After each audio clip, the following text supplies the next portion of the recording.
老天爷！我上辈子在现代已经走完了一生，了无遗憾。你却让我在临死前穿越到了这大梁国，当个叫花子！你到底想干什么？大哥，这是我的馒头。放手！放手！放手！放手！放手！啊！不许欺负我弟弟！哼！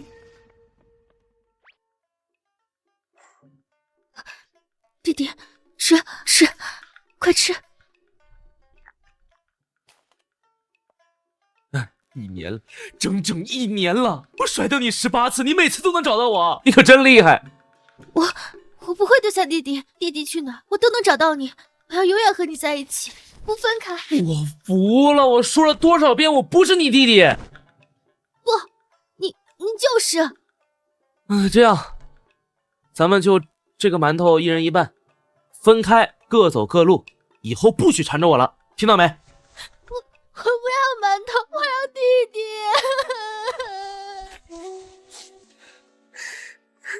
哎呀，行了，吃吧，一人一半。哦，我不走。哟，刚好姚毅缺个名额，把他抓到矿场上去挖煤。都快1年了，还没有若雪的消息吗？启禀陛下，属下已寻遍大梁9州，依旧没有三公主的消息。臣以为……住口！母皇息怒。当初四儿与若雪溜出皇宫玩耍，岂料四儿落水身亡。若雪不愿接受事实，多次逃出宫寻找小四。你们说，她一个痴儿，走在这世间，得受多少苦难啊！陛下，微臣这去再寻一番。母皇，三妹吉人自有天相，她会毫发无损的回来的。是的，母皇，眼下北燕30万大军已南下我大梁边境，此乃当务之急。哼，燕北数次扰我边疆，正当我大梁不敢一战。陛下，如今多事之秋，微臣斗胆进谏，您恐怕要考虑储君之事。挖矿！我操！这个时代10个去挖矿，8个都得挂！放开我！放开我！老实点！那个女叫花怎么拿吗？女人的力气太小，到矿上也是浪费粮食。放开我弟弟！弟弟别怕，姐姐就来救你。大人，求你们别打他，他只是一个傻子，快住手！我跟你们走。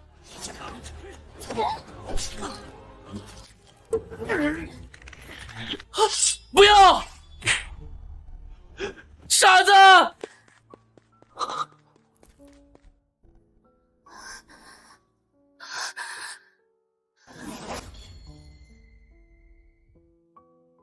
弟弟，别怕，姐姐在。不会是晕倒了吧？妈的，臭叫花子，竟敢咬我！我还你为了你！不会死了吧？呸！死了活该！走，送这个家伙去矿上换钱要紧。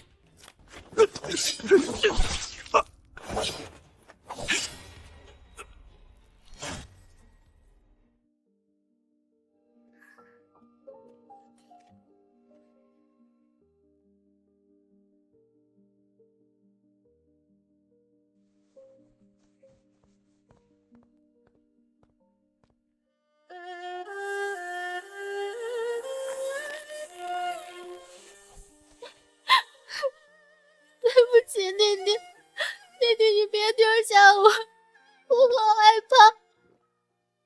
弟弟，你在哪？傻，姐姐别怕，我在这儿。你为什么一直要走？你为什么不肯留在我身边？你不要走好吗？你不要再丢下我一个人。不哭，不怕，我不会走，我不会再丢下你的，我发誓。在这个世界，在乎我的恐怕只有你这个傻子了。以后，你就由我来照顾吧。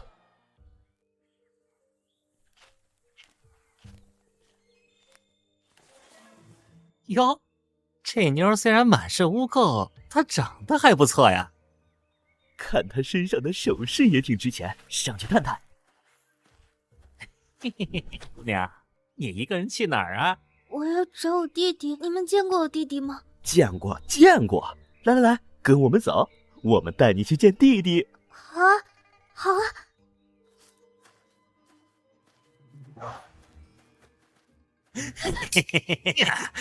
咱哥俩的运气真不错呀！啊，对呀，这妞极品啊！放开我！你们放开我！你们两个骗子！老黑，别怕，我是来救你的。弟弟，你去哪儿了？哎，我操，谁是你弟弟啊？放手，放手，女疯子，放手！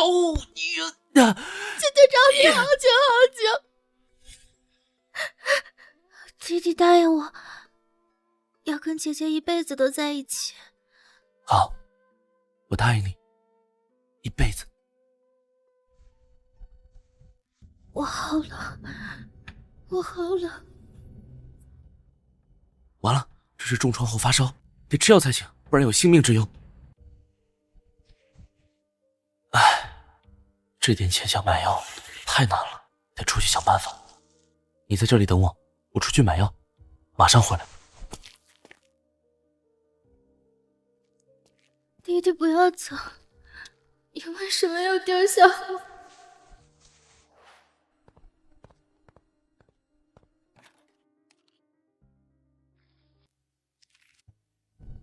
掌柜，这些药材抓2副要多少钱？哎呦，先生啊，您这些药材可每一样都贵着呢，没200-300两下不来台。咱店概不赊账，您带钱了吗？200-300两是吗？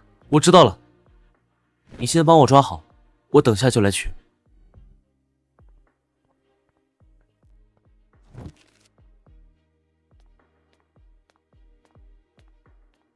钱，到哪儿找钱呢？诸位，又是1年1度国子监出题日，若能答对一题，赏银100两，并取得入国子监读书的考试资格；若能答对2题，则赏银200两，更是能免去考试，直接成为国子监学生。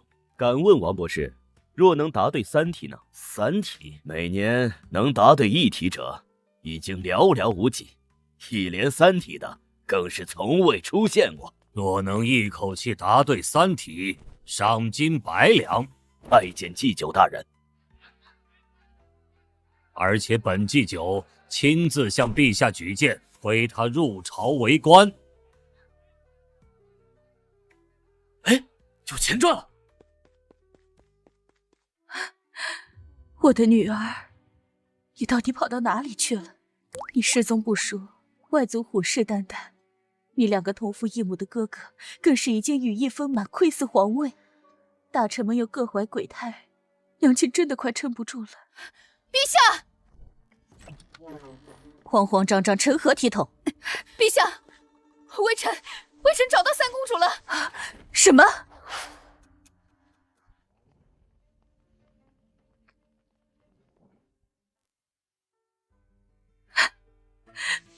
我的女儿，你这1年到底去哪儿了？你得吃多少苦头，才落得如此样子？回禀陛下，微臣是在一间破庙内找到3公主的，当时她发着高烧，还受了重伤。陛下，3殿下的伤情已经稳固，暂时没有性命之忧，随时都可能醒来。恭喜陛下，终于寻回爱女。到底是谁狗胆伤了朕的女儿？朕要将她碎尸万段，给朕查！属下查到3殿下在外流浪时，一直什么？一直和一个男性流民在一起，恐怕他就是罪魁祸首。哼，既然有目标，那你还不给我拿来？微臣已经派人全城搜捕，相信很快就能抓到。一旦找到这个畜生，给朕千刀万剐，砍下头颅，悬于城墙。还请祭酒大人宣布第1题。听好了，第一题，本官最近得知，在这京城之中，至少有2人的头发根数是相同的。请问大家，本官是如何得知的？你们有1炷香思考时间。第九大人是用什么办法才能在京城找出2人头发根数是相同人？每个人头发有多有少，而且数量庞大，怎么可能找得到2个头发数量相同的？原来这么简单，我知道了。啊，秦公子知道答案了，那为何不答？不急，我得等人先答出来听听，再验证我的说法。我知道了，一定是祭酒大人花了很长时间找了一堆人，一根根数了之后做比较后得知的。我找一堆人一根根数，你觉得我有那么闲？那莫非是这2人是同年同月同日生的双胞胎？双胞胎的头发也不一定根数相同啊。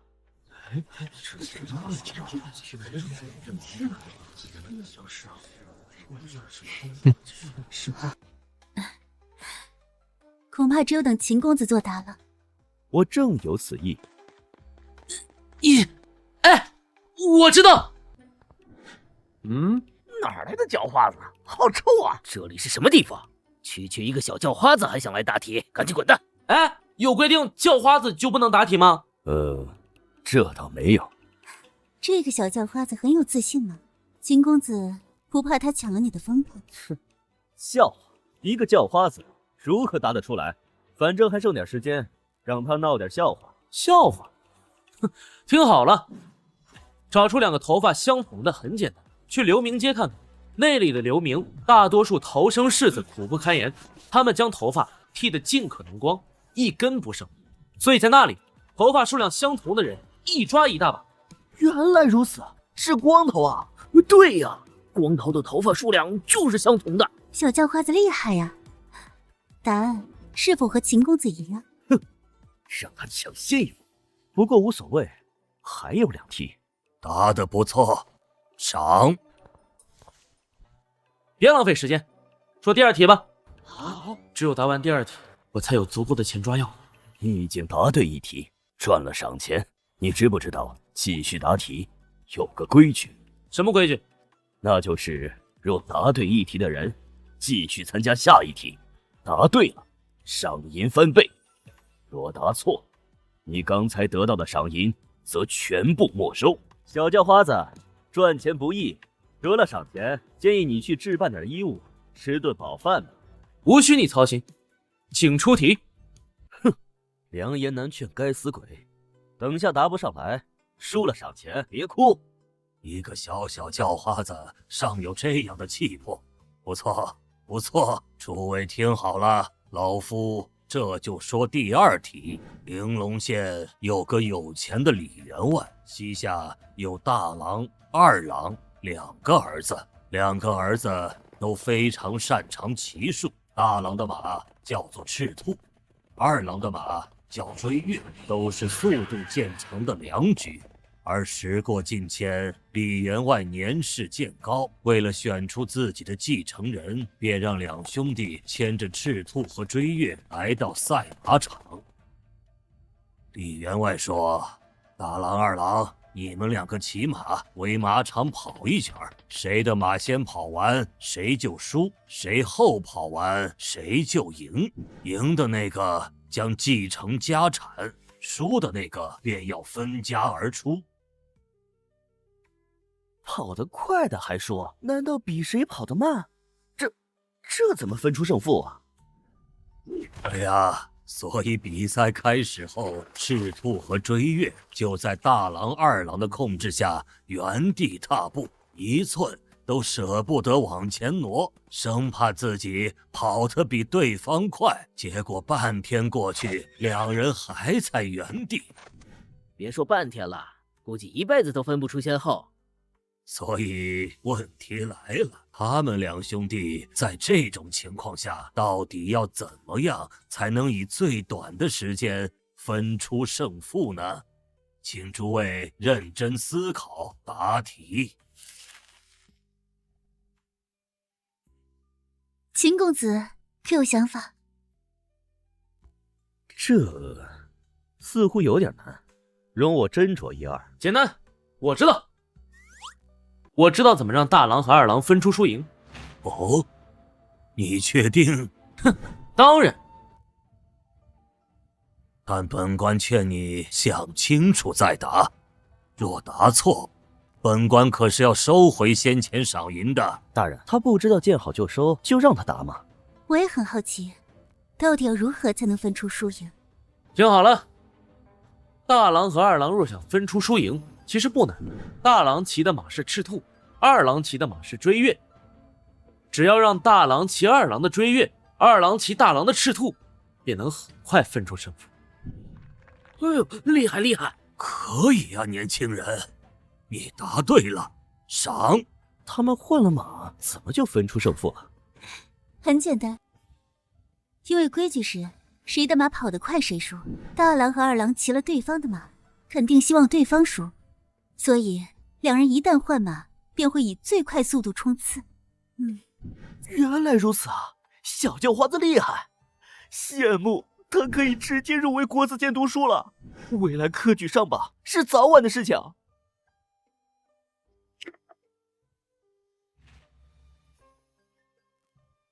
年轻人，你现在已经有了到国子监入选的资格，这是天赐良缘，你别着急走。没兴趣。此子聪慧过人，思路清晰，若能收到父亲麾下，必有大量。我回来了。我抓到药了，人呢？你跑去哪儿了？别吓我，别躲了，快出来啊！我回来了，你出来啊！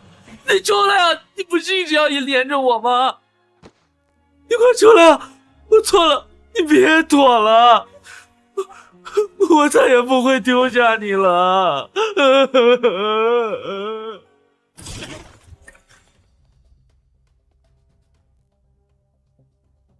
就是他！终于找到你了，给我杀！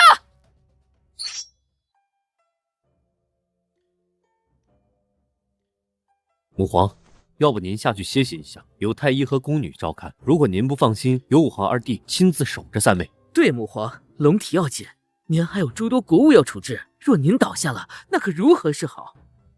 不，我已经失去三儿整整1年，我是片刻都不想与他分开。弟弟，弟弟，不要走！女儿，女儿，你醒了，你终于醒了，可把娘担心坏了。母皇，我回来了，回来了，回来了。娘找你找得好辛苦，你不要再逃走了好吗？四儿她不在外面，你找不到的。太好了，三妹终于醒了，老天保佑。我不逃走了。女儿你，我知道四儿早就已经死了，我永远也不可能找到他。你的头脑，我的脑子现在很清楚，发生的一切我都知道。母皇，我已经不傻了。你好了，太好了，太好了！苏建、苏超，你二人立刻前去昭告天下，朕的女儿回来了。今日册封苏若雪少帝为我大梁储君。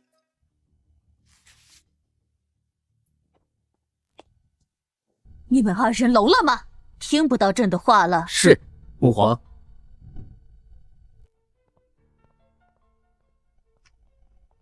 母皇，您为何要将皇位传给我？不传给你，难道传给苏建和苏超吗？你才是朕的亲生女儿。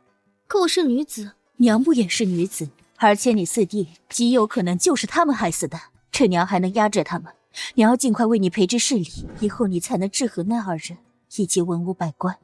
好吧，娘知道你刚清醒，就要面对复杂的朝局，令你措手不及。但是你是娘唯一的亲人，也是最信任的人。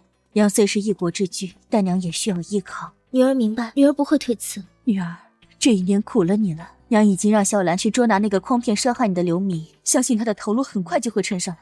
诓骗伤害我的流民？对，就是那个一直把你控制在身边的畜生。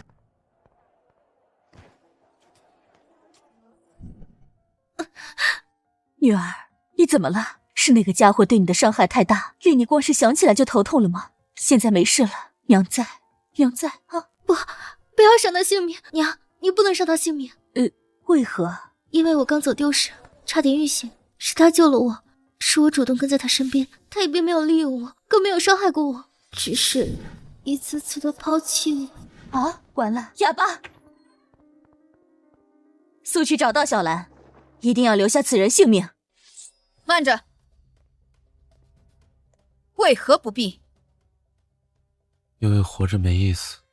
从未见过如此坦然面对死亡的人，一个普通流民会有这样的心智。你知不知道为何要杀你？没兴趣知道，动手吧，磨叽什么？你没兴趣知道，但我得告诉你，你伤害利用三公主殿下，是当今圣上要将你就地处死。圣上亲赐，你也算死得轰轰烈烈。我伤害什么三公主殿下？皇帝要杀我？你在说什么啊？你死都不怕，却不敢承认。来人，把他绑起来，别让他轻易断气，挂告他1000刀，再削去首级。拜托，你们说清楚再弄死我行吗？我什么时候伤害三公主了？我他妈都不认识什么三公主。你不认识？你要认识，借你100个胆子。你敢对三公主动手吗？我怀疑你们搞错人了。我虽然想死，但我可不想做别人的替死鬼。哼，刚才不是挺豁达的吗？现在紧张起来了，动手！慢着，爹，他就是我说的那个年轻人。蓝护，你在这儿做？我暗卫做事，似乎不需要通过太师大人。你暗卫做事，确实可以不通知本官，可本官见到这事，却不能不管。此人不过一介流民，你们为何要动私刑？我若告诉您这是陛下口谕，您又当如何？他到底做了什么？既是陛下要动他，若是陛下要动他的话，可有依据？他何罪之有？陛下说他有罪，便是有罪。那我们就没办法了。抱歉，小乞丐，我们保不住你的命。没事儿，好意心领了。反正我也不想活了。走吧，爹。哑公公，留他一命。哼，看样子我还死不了。将他带走。这家伙到底是何方神圣啊？为何一会儿又要被陛下处死，一会儿哑公公又亲自来一趟，留他一命？不清楚，此人神秘。女皇刚服自由，大皇子和二皇子又对皇位虎视眈眈，氏族门阀蠢蠢欲动。不久将来，我大梁朝局必然有场腥风血雨。我作为文官之首，得守好最后一道关卡。可惜我年事已高，手下又缺少大才之人，不然用得着到处苦寻吗？若强求不得，只能顺其自然。再看看吧。你若是男儿，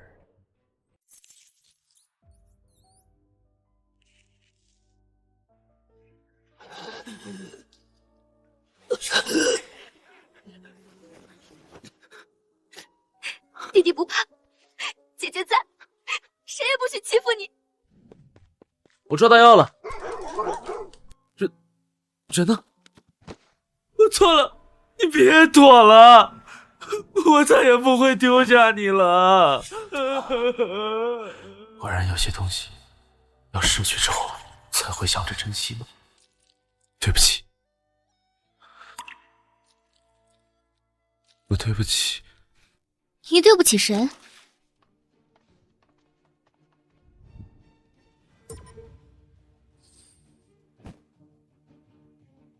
啊，傻子！还是大哥厉害，我怎么样都不是你的对手，又输了。我再厉害，也不如咱们那个流浪1年的三妹啊。她不一样，她是母皇的亲生女儿，咱们算了吧。都怪父皇无能，非要让女人干政，结果倒好，她死之后，一个女人竟然大摇大摆的当了皇帝。大哥，这话可说不得。妈，这里还有外人，还是说二弟你要去告发我？就算没有外人，说这些也没什么用了。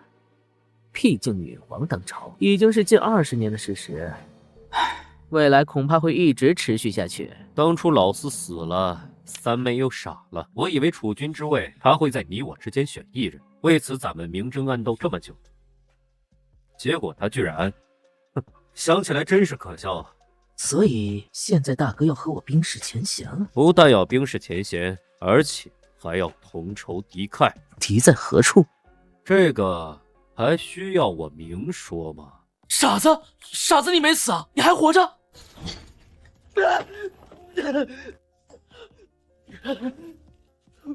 啊，傻子，你不认识我了？是我呀！大胆贱民，你面前的乃是当今大梁三殿下，昨日更是被陛下册封为少帝，你竟敢叫他傻子，你不要命了！我去，你居然是公主，而且现在还是少帝！我赵灵居然跟未来成为帝王的人流浪了1年，以后你是不是能随便封我个悠闲官啥的，是吧，我的好姐姐？喂，我可没有伤害少帝，现在他来了，不信你问他，对吧？当时少帝在昏迷，误以为是你伤害，现在已经解除误会了。解除误会，为何还要把我锁着？因为我还想问你一个问题。少帝陛下，你今天的状态有点不对啊！你要问什么问题，随便问，我都告诉你。面对如今的我，你可后悔？后悔？我后悔什么？弃如敝履的乞丐疯子，竟是天皇贵胄，是你一辈子高不可攀的存在，你难道不后悔吗？你谈吐为何如此清晰？你不傻了？我为了你险些被人打死，而你竟将我弃在破庙之中。不过我的死活，若非母皇派人将我寻到，我恐怕早已死去。此时此刻，你得知我身份尊敬，便恬不知耻的拉关系，甚至叫我姐姐。你以前不是叫我傻子，就是叫我疯子，要么叫我滚。你什么时候主动叫过我姐姐？你居然还要我封你个官的？你怎么说得出这样丧心病狂的话？我以前是挺嫌弃你，这是我的不对。你还活着，我很高兴。你是当朝少帝，我很高兴。你还不傻了，我更高兴。我为你高兴，真的。能再遇见你，我在这个世界已经了无遗憾了。这是我最高兴的一天。住口！你还要假惺惺到什么时候？你不要以为你可以倚仗当初我精神失常的1年里，我把你错认作去世的弟弟，你现在就可以借此在我身上讨到半分好处。你说的这番话，不但博不到我半点好感，反而只会让我作呕。没关系，你或许觉得我假惺惺，但我自己知道不就够了。我也没有想把你抛弃在破庙之中，任你自生自灭。那你为什么丢下我一个人走了？你受伤高烧，必须出去抓药。抓药？接着编！你一个乞丐，你连乞讨都不会，你有钱为我抓药吗？言尽于此，信或者不信都有你，或者你觉得不够解气，杀了我也行。你说什么？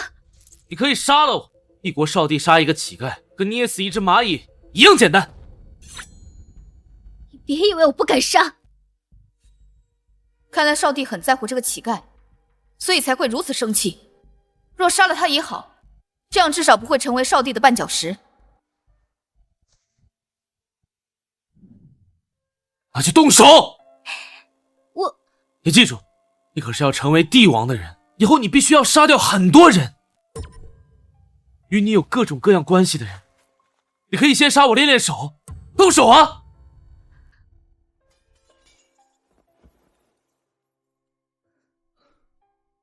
真弱，你连个乞丐，一个跟你流浪过的乞丐而已，你都下不了杀手，你以后如何当得了帝王？我为你感到担忧。你一个乞丐，你有什么资格说教我？傻子，我是担心你，你知道吗？因为你是我这个世界唯一在乎的人。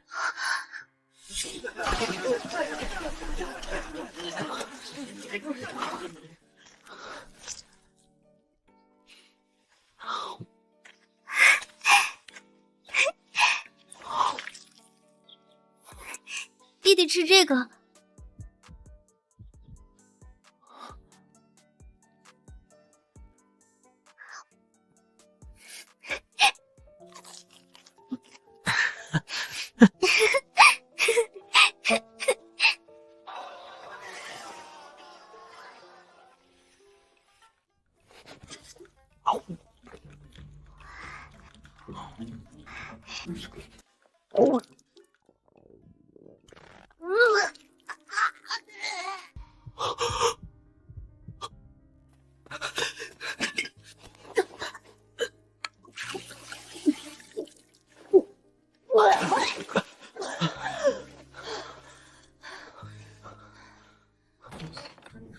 臭要饭的！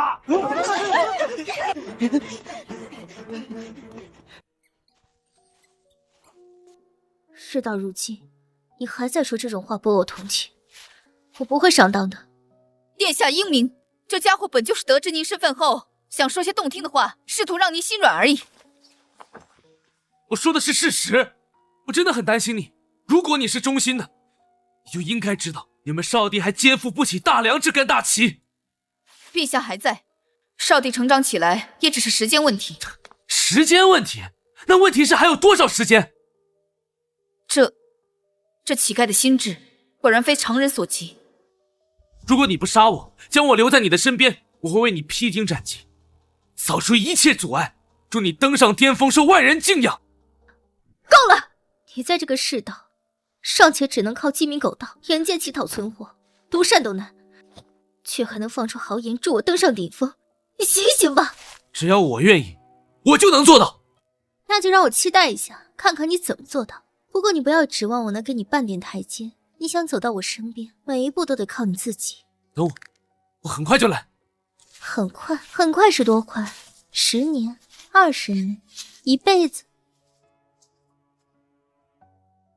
少帝善良，你若想在他面前做做样子，恭喜你，你很成功。你以为我只是口嗨？难道不是吗？那走着瞧。我等着。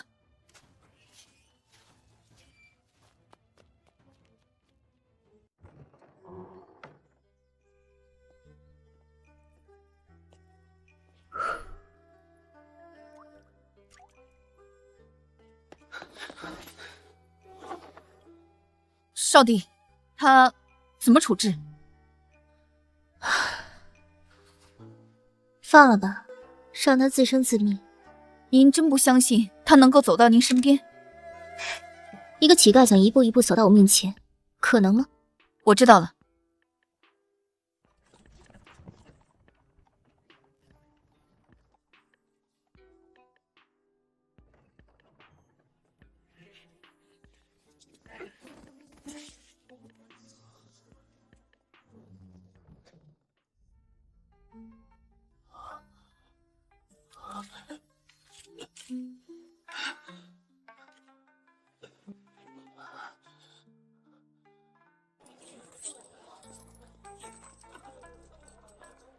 小叫花子，赏你的。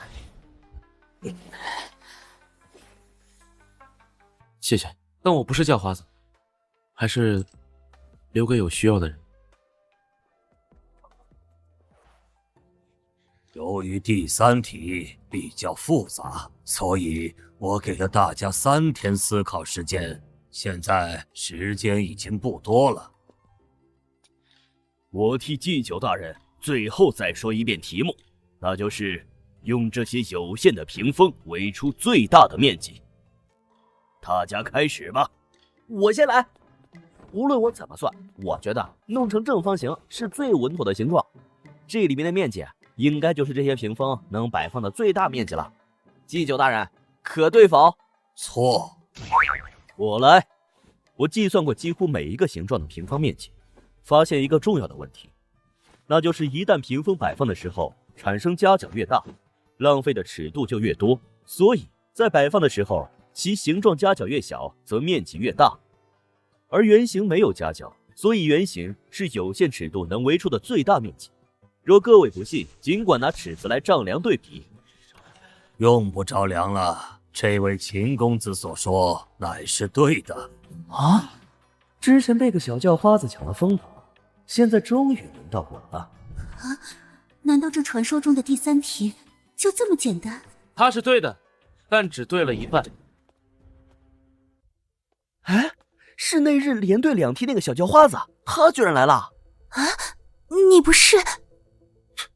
我不是站在这儿吗？你小子，消失几天突然出现搅局，你说什么对了一半？难道你还能摆出能囊括面积更大的形状？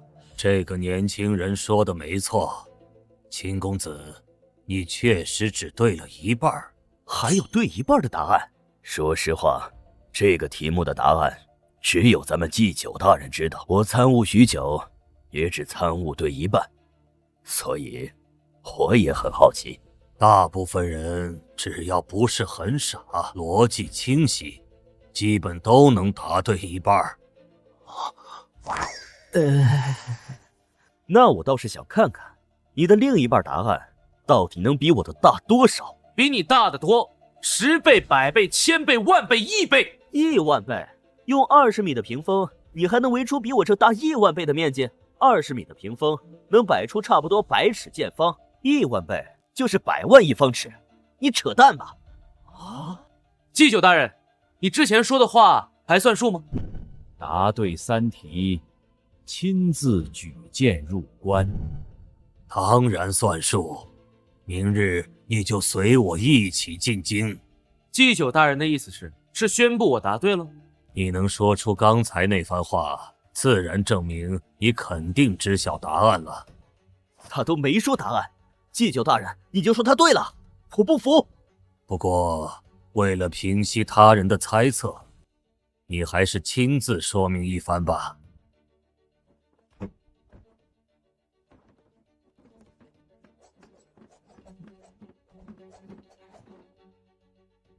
我好了。不是扯淡吗？这哪儿好了？这不还是圆圈吗？你只是翻了一转，面积还不是一样的。其实他做的已经很明显了，还是没人懂吗？我懂了，原来如此，我们的思维还是太局限了。看来不尽是不动脑子的。你们一直都只想着用有限的屏风圈有限的范围，殊不知其实有限的长度也能包裹无限的尺度。你说的半句我都听不懂，能不能说人话？这么说吧，你们的思维被锁死了，不妨逆转一下思维呢？怎么逆转？比如我现在不在圈内，而是在圈外呢？这些屏风并没有包裹我，而是把你们包围了。你不是在圈里面吗？怎么在圈？如果以国子监为尺度，那它的圈就包裹了整个国子监；如果以大梁为尺度，它这个小圈便能包裹大梁。若以宇宙洪荒为尺度，宇宙无限大，只要它站在圈外，那包裹的尺度也无限大。所以10000倍的说法毫无夸张。向内是有限的，而向外则无限。原来如此。现在还有人不服吗？今年真是打脸啊，竟然是一个小乞丐答对3题。我记得前几年咱们国子监每年出的题还是诗词歌赋、琴棋书画，但这几年题目的风格便陡然大变，咱们完全适应不过来。就是啊，我们从小都是学的君子6艺，肯定不擅长这些奇奇怪怪的问题，结果被一个小乞丐钻了空子。而且我听说科考考试题目也要改革，以后不会连3年1次的科考题目都是这些东西吧？咱们大梁1000年文墨风采都要抛弃了吗？这和忘本有什么区别？还真要改革科举？传言是真的？题目和忘本有什么关系？国家要禁止你吟诗作对吗？没有，但能文者方才是有才之人，有才之人才能通过科举仕途去造福百姓。造福百姓，北燕屡犯我大梁边疆，你难道要用诗词歌赋去迎服敌军吗？以前的科举制度，文章写得越好，官儿越高，岂不知多少文人墨客能写出精彩绝伦的文章，却不懂变通，思维局限，不知道如何治理民政，还觉得当官规矩太多，不如肆意挥洒文墨有意思，干得不自由。殊不知，当官的若是自由了，百姓也是惨了。文采可以用于陶冶情操，用于表达自身，用于表达世界，是人文传播的重要工具，但它绝不是衡量一个人能力的全部，也不是筛选官员的最优解。好，说得很好，这些话我一直都不敢说，没想到你这个年轻人竟然有如此魄力，当真初生牛犊不怕虎啊！这一句话可把天下的文人都给得罪了。你简直就是放屁！大梁发展到现在，不是这些靠着文采出众才为官的官员们吗？你一句话就要反驳大梁千百年从政者的所有付出吗？你算什么东西？大梁现在固然发展得很好，但还可以更好，是安于现状，还是打破常规，勇于突破？你选。此人必会一飞冲天，只是锋芒太露，容易得罪人。目中无人，真是目中无人！鼠子放肆，竟敢在国子监夸夸其谈，不知天高地厚！说话不知道把门吗？就是一个乞丐而已，以为答对一点脑筋题就目中无人了？你算什么东西？难道你还能认为凭你能将大梁造福得更好不成？祭酒大人，我觉得你还是将他逐出去算了。文采不是筛选官员的最优解，我也认可。但他这种狂妄之辈，哪怕有点脑子，也绝不是当官的料。年轻人，希望你能够自省，给诸位道个歉。如果你听不出来我是为你好，那证明你也就如此了。哼，为他们道歉，做梦！你公子，我觉得你还是莫要跟祭酒大人顶嘴的好。看到没有，此人多狂妄，连祭酒大人都不放在眼里。大人，虽然他答对了3题，但我觉得还是千万别推荐他入朝为官，不然就他这副目中无人的样子，以后当了官那还得了？年轻人，希望你能明白我说的话。我当然明白，但是大人你不明白。你当真要气杀老夫？果然听不懂人话，可惜。自古以来，重大改革的过程绝不是温水煮青蛙，因为很可能这火烧着烧着，水却凉了。你要变，就要有决心。老夫当然有决心。决心？笑话！在一群年轻士子面前，你顾三顾四，畏首畏尾，谈什么决心？我错了。那个什么，今年的3道题事宜也到此结束，诸位都散了吧。散了？什么玩意儿？太嚣张了！也就是他在国子监，在外面我非揍他一顿不可。一个小小乞丐，把嘴硬当器械，以为这种行为方式会受人尊重，殊不知完全是个不讨喜的傻子、疯子。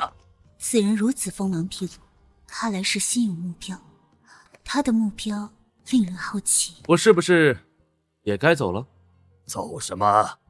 你小子明天还要随我进京呢。傻子，我想我们很快就要见面了。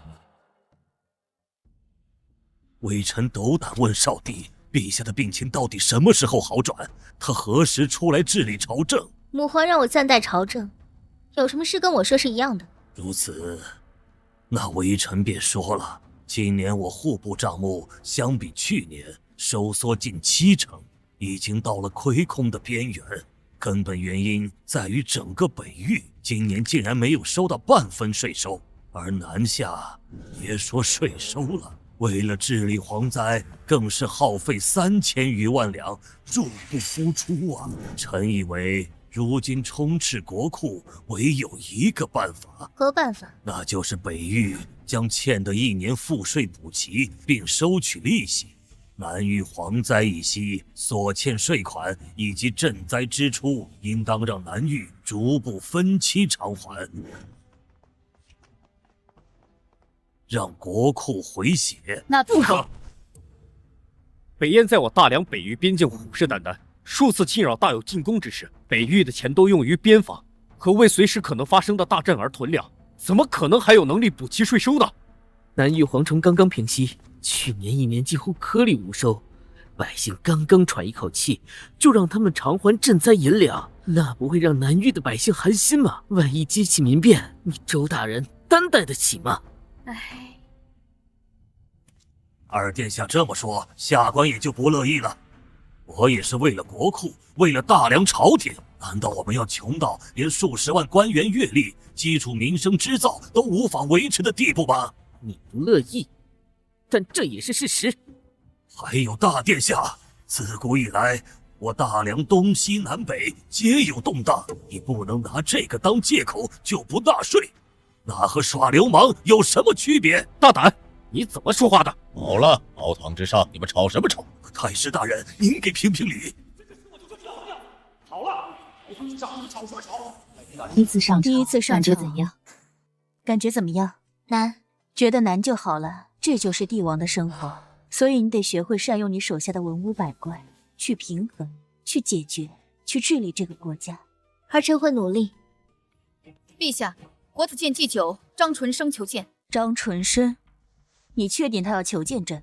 千真万确，而且他说您要他找的人，他找到了。什么？母皇，龙体重要。几年了，终于是找到了，速速叫他进来。是。几年的孤单，希望不要让我失望。母皇为何如此激动？都是因为你啊。因为我？为娘年轻时候耗费心血太多，导致才积成内疾。我肯定不想你走我的老路。所以我一直苦寻人才，一个能成为你大辅的人才。可我大梁科考制度过于迂腐，又一时间难以扭转，所以我便暗暗让张纯生按照我的要求去寻找我心仪的人才来辅佐你。对不起，母皇，若儿臣争气一些，也不至于让您操心到这种地步。我是你娘，为你做什么都是应该的。微臣拜见陛下，拜见少帝。老张头人呢？带来了吗？在外面候着呢。那你说下他的情况吧，背景你可调查清楚了。陛下放心，此人出生微末，没有一点背景，原本是从北方逃下来的难民遗孤，流浪多年。流浪？这么说是乞丐？乞丐？那就让我期待一下，看看你怎么做到。不过你不要指望我能给你半点台阶，你想走到我身边，每一步都得靠你自己。等我，我很快就来。很快？很快是多快？10年、20年、一辈子？又怎么可能是他？我儿，你怎么了？没事，母亲，只是因为我曾经流浪过，所以听到乞丐2字时，一时有些感慨。对，确实是乞丐出身，所以我没有让他直接进来，而是先在殿外候着。若陛下嫌弃，我就让他走，免得污了陛下的眼。容朕思索片刻。是，陛下。乌儿，你觉得乞丐中会存在有超世之才的人吗？若有超世之才，怎可能只是区区乞丐？那就……但儿臣也未必能将话说死，只能说也许有吧。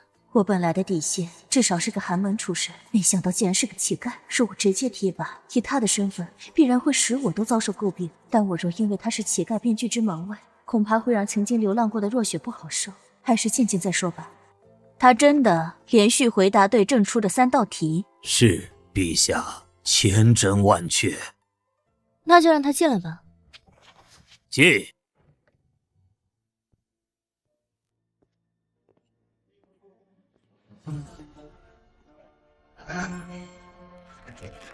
草民赵灵拜见陛下，拜见少帝。赵灵，我观你仪表堂堂，名字也响亮，谁起的？一个在我父母被饿死时，一个养了我2年的老人给我取的。哦，那老人家现在可好？偷吃地主家的烧鸡被打死了。啊，这可有报官？一个偷吃东西的乞丐死活，报官能有什么用呢？大胆！陛下问你的话，你回答便是，竟敢反问，好大的胆子！陛下，若在君主明面，连反问的勇气都没有，还谈什么治理民政，谈什么做官？充其量不过是一群只知道按部就班、阿谀奉承、滥竽充数的混子罢。你如此不敬，不怕朕杀了你？做乞丐的时候，时常差点死，但最终都没死成。若朕有意推举你做官，你觉得你能做什么官？只要是官，哪怕是9品的小吏也不嫌。你给我的感觉，你很想做官，这是为什么？因为这样才能离我的目标更近一点。少帝，你觉得意下如何？赵灵，朝堂之争可是兵不血刃，凭你一个小小乞丐，是想来送死的吗？我给你一个机会，赏你黄金100两，你拿走，离开之后置办田产房产，过点普通人生活足够了。普通人生活，我要怎么做？怎么说少帝您才会相信我？别说100两，哪怕是100万两、1000万两，也动摇不了我半分决心。你还是母皇来决断吧。考虑到你的起点，而且你并未经历过科考，朕只能以你连破国子监3题为由，破格提升你入朝为官。职位的话，户部缺一个堂主事，乃是从5品，这已是朕能给你的极限。从5品，还不快谢谢陛下！多谢陛下。谢的话暂时用不上，因为若1个月内你没做出什么建树，证明你也不过是绣花枕头一包草，朕会亲自摘了你的乌纱帽。微臣明白。小兰，带他去吏部报到吧。是。母皇一何而叹？我一方面希望他有能力做你的大辅，一方面又希望他平庸。此言何意？因为他若无能，1个月后我将他逐出朝廷，让他继续做乞丐便可。但他若真有超世之才，在他为你扫清一切障碍之后，你必须得杀了他，才能以绝后患。如果你做不到，娘会帮你做到。母皇说什么呢？一个棋子而已，儿臣怎么可能做不到？娘不是傻子，娘看得出来，他是为你而来。他就是那个和你一起流浪的乞丐，对吧？没想到他竟然为你做到这个地步，是为攀附巴结你，还是真为了你好？咱们很快便知。感谢祭酒大人在陛下面前力荐。我可不是没有想法的。陛下将更改科举之策交给老夫来负责，老夫还需要一个强大的帮手助我。你现在的官职虽然还可以，但想帮到我还远远不够。放心，这个人情我会还，而且会很快。你有这般信心，那老夫便预祝你高飞。十变天，天字号房。可以坐吗？见到本宫，为何还不行礼？非要这么见外？赵灵，你到底想怎样？我什么想怎样？我们不是约定好，只要我能走到你的身边，你就让我帮助你吗？傻子！再叫我傻子，杀了你！你是怎么蒙骗过关，得到张继久的推荐的？你到底想纠缠我到什么时候？你就不能放过我吗？你真的不觉得我们已经不是一个世界的人了吗？我们不是一个世界，我们踩着同一片大地，怎么不是一个世界的人了？曾几何时，咱们只能在10变天后厨偷客人剩下的食物时，没想到今天能做到最好的天字号包间用膳。有什么事情，咱们好好吃饱了再说，好吗？你既然不听劝，那你就别吃了，滚！秦公子，天字号包厢已经有人了，您不能强闯啊！让他们换一桌，本公子今天就要天字号。哎，这个人看着怎么那么眼熟呢？是啊，这个很眼熟啊，这不就是那个答题的乞丐吗？对，就是他。哟呵，一日不见，就这人模狗样了啊！哎，别瞎说，万一祭酒大人真推荐他当官了呢？怎么可能？那日他目中无人，连祭酒大人都不放在眼里，怎么可能还推荐他当官？小乞丐，今日本少高兴，要在这天字号宴请诸位，麻烦你让一让。当然，你旁边那个姑娘可以留下，本公子一并宴请了。都是认识的，也曾一起答题，不如一起入戏吧。哼，于姑娘，我真没有和乞丐一桌的兴趣，还是算了吧。咱们要不还是换一家？你不是要为我披荆斩棘吗？就这点小事，能难倒你？我这不是怕太高调对你有影响。你竟然敢打我！你可知我爷爷可是……你爷爷是你爷爷，不是你。本官乃是户部堂主事，从五品大员，你如我不说，还要动手赶我走，谁给你的狗胆？什么？你是从五品大员？睁大你们的狗眼看看！不公啊，不公！一个乞丐竟然直接上五品，这真是让我等寒窗10年世子寒心啊！哎，这世道怎么就变成这样了？你别得意太久，不过是从五品而已，对我秦家来说不值一提，对在场的任何一个人也不过尔尔。称呼本官什么你？小大人，你们这些世家子弟，或许家族背景雄厚，但你们还是个无官无职的世子，再敢对本官不敬，本官还打，还不快滚！走！你不该如此。无需姑娘费心。用官职装叉的感觉就是爽。是爽，但你可是把京城近半个世家都给得罪了。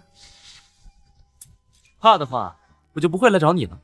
等你站在朝堂上时，希望到时候你还能像今日这般硬气。哎，不吃饭了？没胃口。哼，浪费可耻。你是何人？本王怎么没见过你？我呀，我叫赵灵，乃是户部堂主事。3品之下连上朝的资格都没有，一个从5品的堂主事竟敢插嘴。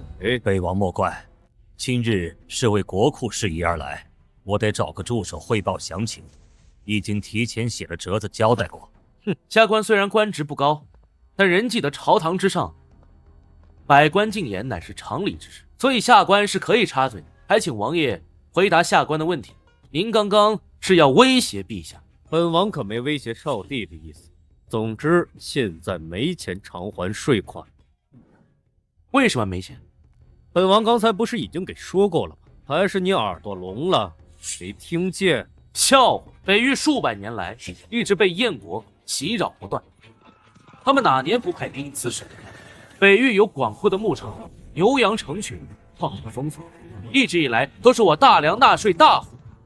怎么自从王爷您当了北王之后，就交不起税了呢？我什么？北域可像南方那般有重大天灾？没有，但北燕又拿北燕说事。北域近年来一没有增兵之众，二没有重大天灾，怎么偌大的北域突然就没钱了呢？还是说王爷是想赖账，亦或者想瞒下这笔钱，做一些不可描述的事情？你给我住口，休要胡说八道！陛下不在，如今朝堂之上少帝最大，殿下都没有叫我住口，你算老几？还有您还没有正面回答下官的问题，为什么没钱了？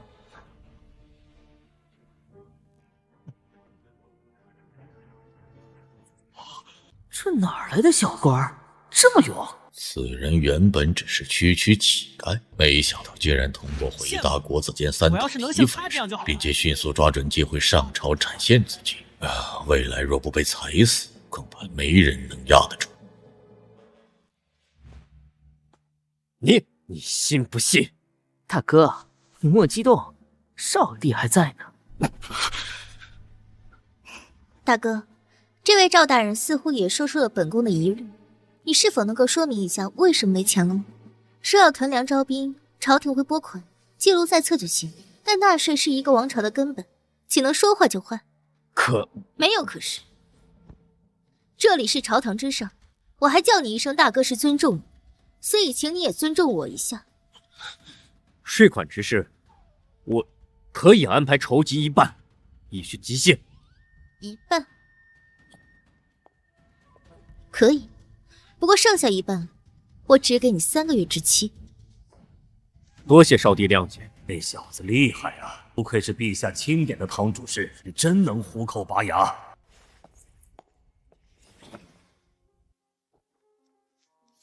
南下的话，殿下，我南方大灾刚过，还没喘过一口气，如何偿还赈灾欠款？南方不是不还，只是暂时还不起，还望您深思啊。二哥莫激动，我也知道南方不易，所以偿还债务一事暂缓。大哥呀大哥，你就应该先发制人，这样三妹就没机会要钱了。不过此次南下赈灾拨用款额巨大，其账目花费明细，朕需要知道个大概，也算通过账目了解一下南下灾情。这件事就交给这位赵林主事负责。赵林，你可能配合二哥整理出账目？微臣当然能。如此甚好。二弟啊二弟，看来咱们三位也没打算放过你啊。殿下，这怎么了？二哥，还是说账目有什么是本宫不能知道的？有什么不方便的吗？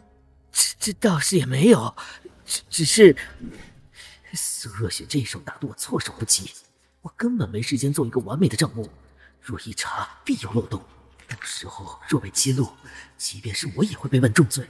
难道真到那时候了吗？只是什么？二哥你倒是说呢。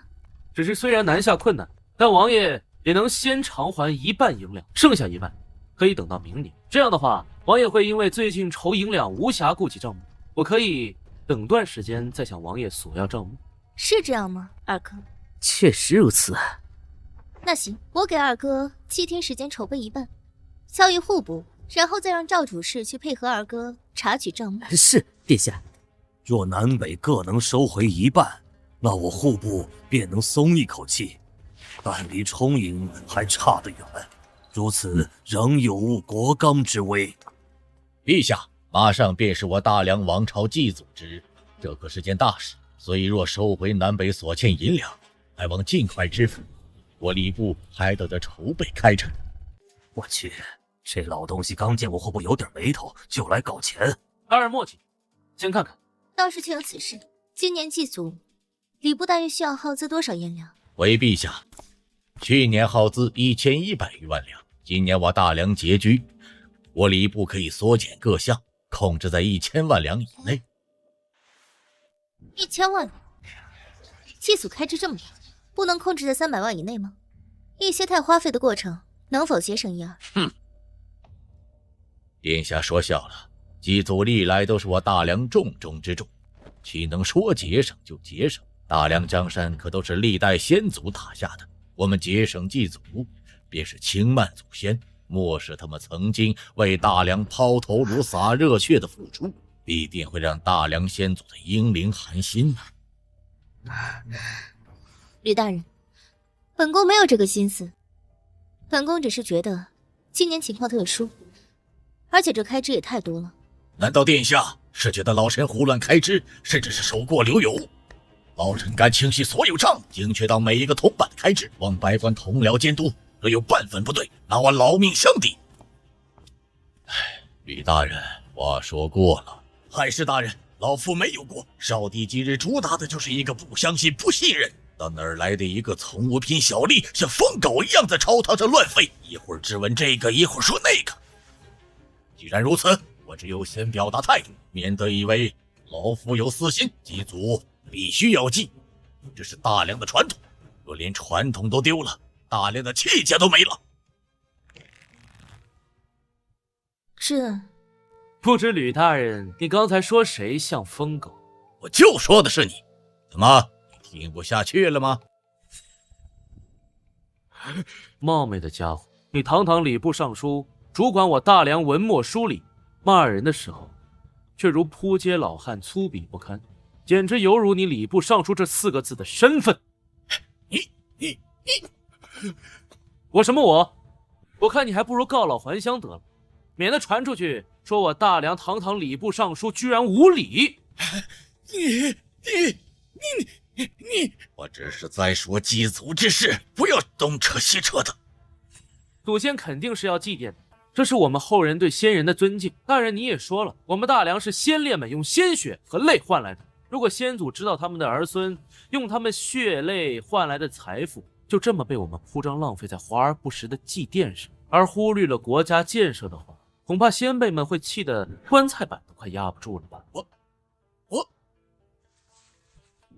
等你百年归天之时，你这个装腔作势的老匹夫还有何颜面对大梁先祖？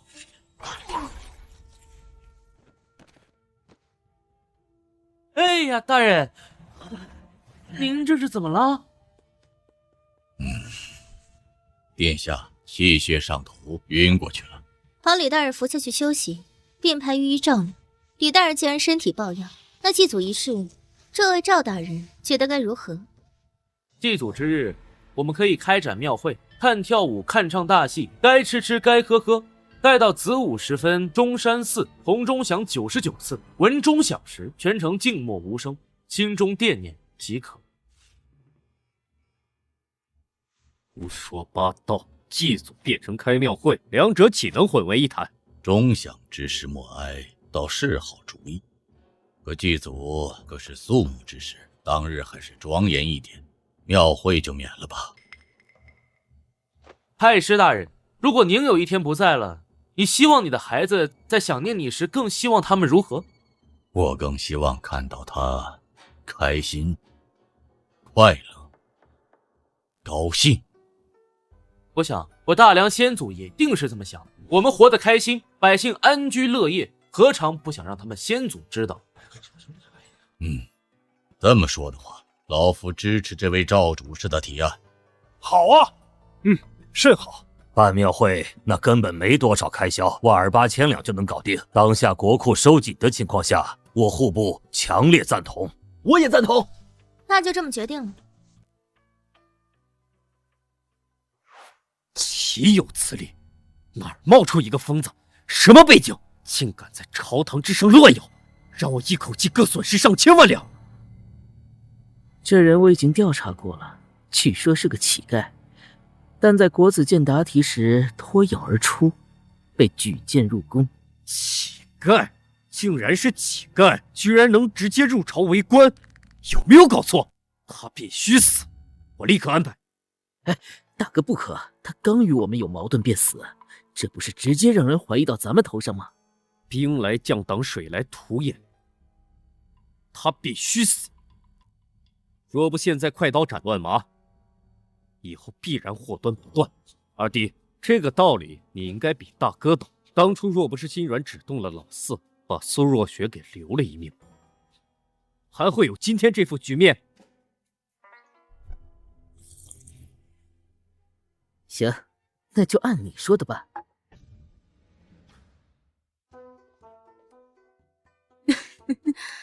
没想到这小乞丐还有点能力，竟然能从老大老二嘴里拔牙不说，还能为我大梁省下一笔钱。口舌之力罢了，并非是什么能力。一个小小从五品就把一群1、2品的大臣怼得哑口无言，这不是实力是什么？这种人恐怕只会弄得朝堂不稳，要不还是去了他的官职算了吧。不可，这种人的用处才刚刚展现而已，父皇很期待。你先下去吧。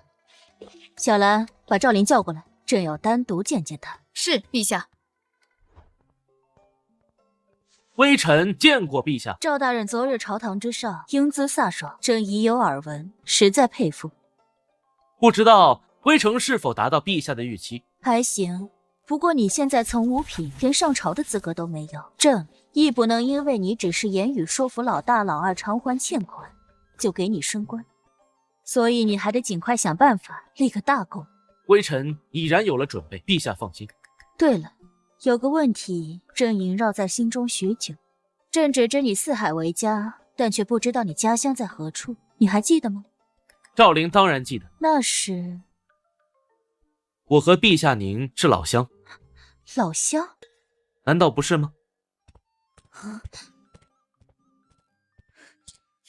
胡说！你可知朕是何方人？哼，你果然很聪明，这都瞒不过你。国子监那些超前的题目，还有您让我尝试1个月的试用期，加上我脑子还算好用，所以不难猜。那你一定属于以前什么都会一些，不像我，什么都不会。男孩嘛，总是喜欢学点奇奇怪怪的小知识，说不定哪天就会用上。所以巧了。对了，您的身体……年轻时候斗争嘛，落下了一身病根，所以我才希望你能让我女儿过得轻松一些。可帝王哪有轻松的？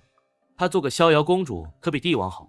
这江山可是我辛辛苦苦争来的，怎么可能轻易拱手？况且我这不是找到你了吗？毕竟你这么在乎她，我可要好好利用一下。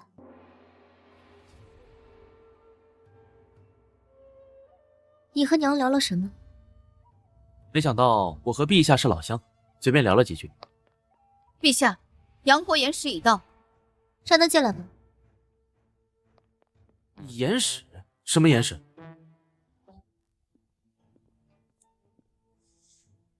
拜见大梁少帝。请问使者，为何今年出售我大梁的细盐涨价了5层？少帝殿下，这物价水涨船高，大梁出口的粮食不是也涨了一些吗？胡说！我们只是因为今年南方灾害减产，略微上浮不到1成。你们出口我们细盐，竟然直接涨5成，这简直不要太离谱！我们杨国今年也不易呀，所以还望殿下谅解。若不行的话，我们也只好停止出口了。你原来是盐啊！停止出口便停止出口，我大梁不要。你胡说什么？细盐我们还是很有要求的，而且周围邻国也只有杨国能制造出细盐。我们细盐可是供不应求，也就是因为大梁是咱们杨国的友好邻邦，我杨国才优先出口大梁的。若大梁有疑虑的话，我们只能转而出口给别人了。价格难道就没有一点商量？那你们就出口别人吧，慢走不送。另外，我大梁今年南下出了蝗灾，原本念在大家友好互相贸易的情况下，依旧选择正常出口粮食。现在我觉得我们可能需要囤粮，面对可能来犯的北燕，不玩粮食的话就不出口了，你也找别人进口吧。我们小兰送客。什么？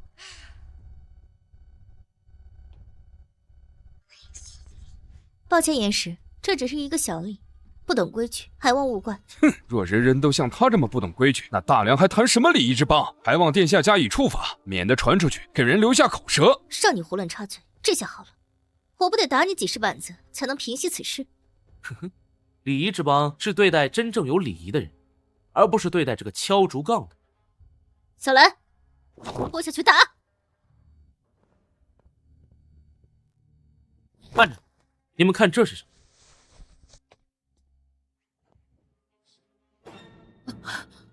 这如此精细，宛如细沙的东西是盐。对，细盐，而且比杨国进口的还要精细数倍。怎么可能？胡说八道！不信还存在比我杨国更精细的盐。这怎么可能？我不信，我不信！这到底怎么回事？殿下，在下不才，刚刚攻克精盐制造之法，未来咱们大梁不需要再进口，所以殿下您还需要打我板子吗？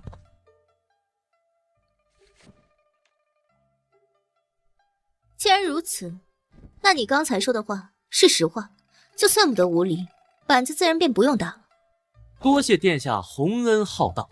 至于杨国使者，不好意思，我大梁已经有了细盐，故而以后将不再进口你们杨国的细盐。你们怎么可以这样？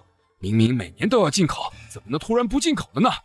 这没有做生意的道理啊！哼，当初我们想与你们签订长期进口协议，但你们不愿意，就是为了随时涨价而做准备。在我们没有条款约束的情况下，我想取消便取消。而粮食的话，抱歉，我们不会再出口了，请使者回去吧。殿下，您就算不进口细盐，也不能不出口粮食啊！我们梁国地小物稀，半数口粮都要依靠进口。您要是不出口粮食，我们整个杨国子民都要挨饿呀！这出口还是要出口的，但这2天风雨不顺，价格只能翻个倍了，不然我们也很为难啊。2倍？为难你了，那请回吧。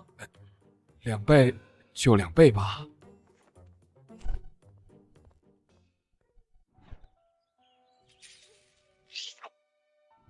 早晚我得把细盐炼出来，撒上这么一点，味道不知道有多棒。没想到你竟然能制造出精盐，这不但能为大梁省下一大笔巨额开支，还能甚至让我大梁全天下的百姓都尝尝细盐。这真是一个造福大梁百姓的大举。开心吗？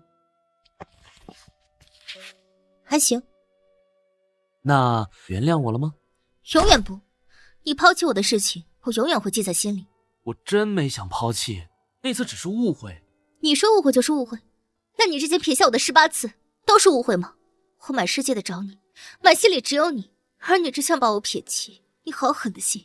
你知不知道我每次睡醒发现你不在的时候，我有多害怕、多紧张、多痛苦、多无助？以后我再也不会了。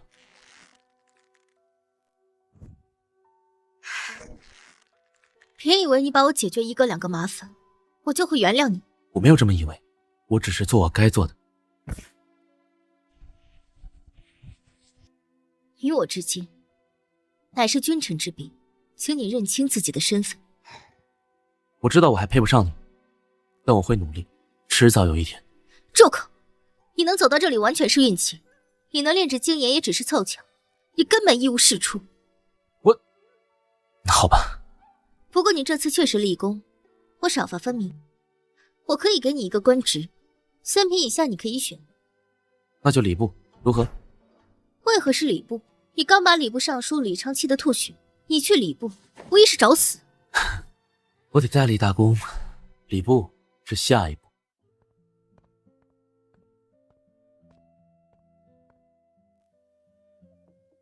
哎，想起来我就气呀！老夫读了50载的书啊，竟被一个狂口庶子在朝廷之上文武百官的面子对出气呀！这老脸呐，可都丢尽了。尚书大人勿恼，那小儿疯狗一个，而且只是一个从5品官职，以后都没有机会上朝堂的，你也见不到他了。况且您可是2朝元老，谁敢还当着您的面提之前那个事儿呢？一个区区乞丐竟敢大放厥词，也不知道他说话的时候是不是没关脑子。气少尉。尚书大人还是别生气了，消消气，为了一个小人物气坏了身子，不值得。要不是碍于老夫的身份，老夫定然要将他扒皮抽骨剥筋。他这种人，咱们不收拾他，有的是人代劳。这倒也是，大皇子和二皇子估计比老夫还更恨他100倍。对，所以您呐，不要把这种小事放在心上了。眼下秋闱将至，今年的科考题目也该拉上日程，你也该好好想想今年的题目了。吏部不是说今天会有一个新来的礼部侍郎负责这件事情吗？这新到的侍郎是何许人也？叫什么名字？从哪儿提上来的？这个是少帝钦点的，姓赵。姓赵，好像有点印象，又是上头直接指派。老小子这种事情，我倒是要看看这人到底何方神圣。尚书大人在吗？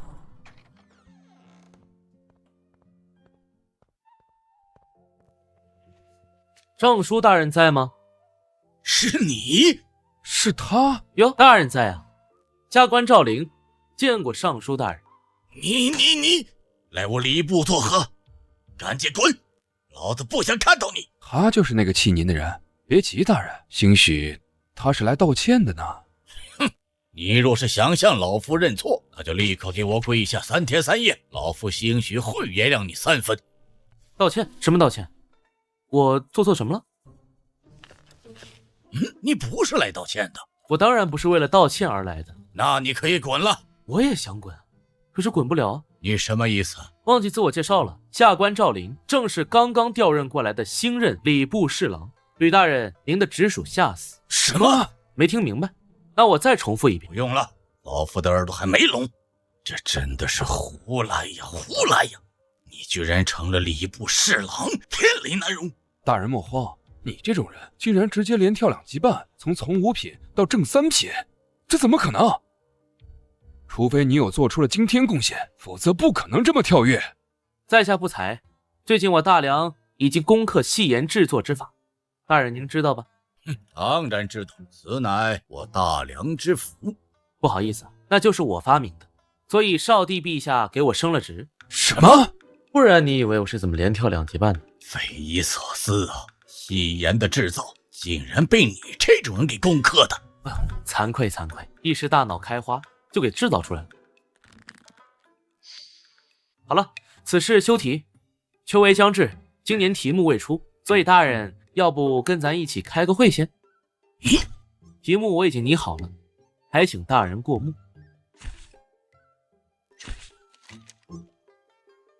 语文、数学、物理、化学、地理、生物、历史、政治、外语，什么乱七八糟五花八门。我们的诗经经义的出题呢？从今年起，我预计用5年时间替换掉原本的以诗经经义评断的考试标准。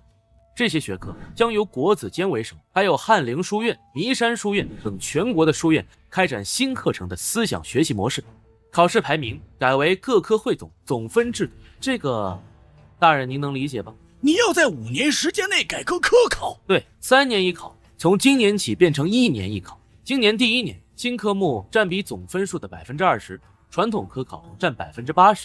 到第2年，新科目便占了40%，传统科考便只占60%。这样逐渐递减下来，5年便能彻底改革。胡说八道！语文、历史、地理尚能理解，什么物理、化学是什么玩意儿？我举例，知道苹果为什么会从树上掉下来吗？你会说，因为它有重量。那重量又从何而来？物理能让人学习到这个世界的自然法则，更全面地了解这个世界。而化学也很重要，比如我将粗盐过滤蒸煮，再筛选出结晶，它就变成了细盐，而这种结晶过程便可称之为化学。还有许多物理化学的例子，我可能一辈子都举例不完，我也无法完全靠自己编著出来。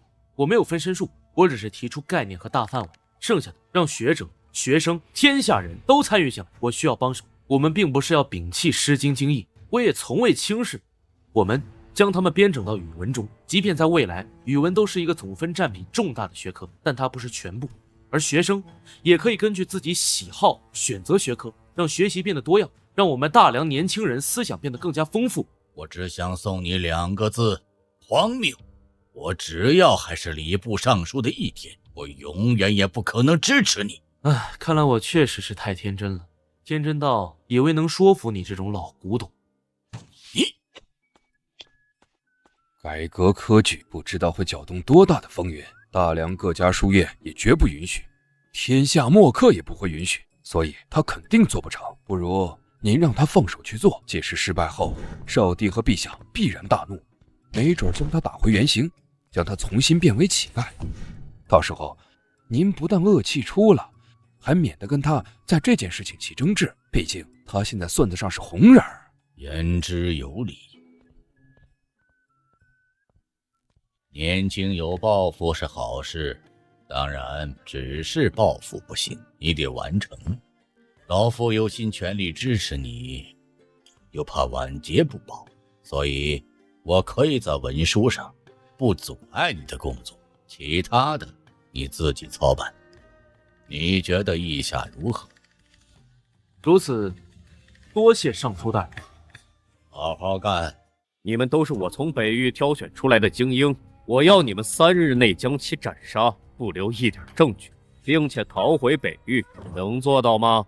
定不负王爷所托。很好，去吧。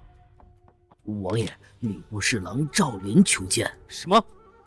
不知赵大人光临寒舍有何贵干？什么寒舍？这里完全称得上豪宅啊！北王爷，您过于谦虚了。你要是不打算说目的，那就回去吧。岂是我呀？我有点难言之隐。难言之隐？对，难言之隐，我不知道该怎么说。赵大人，你有难言之隐找我做什么？我又不是大夫。王爷误会我了，我说的难言之隐不是指那个。我总觉得最近有人想杀我。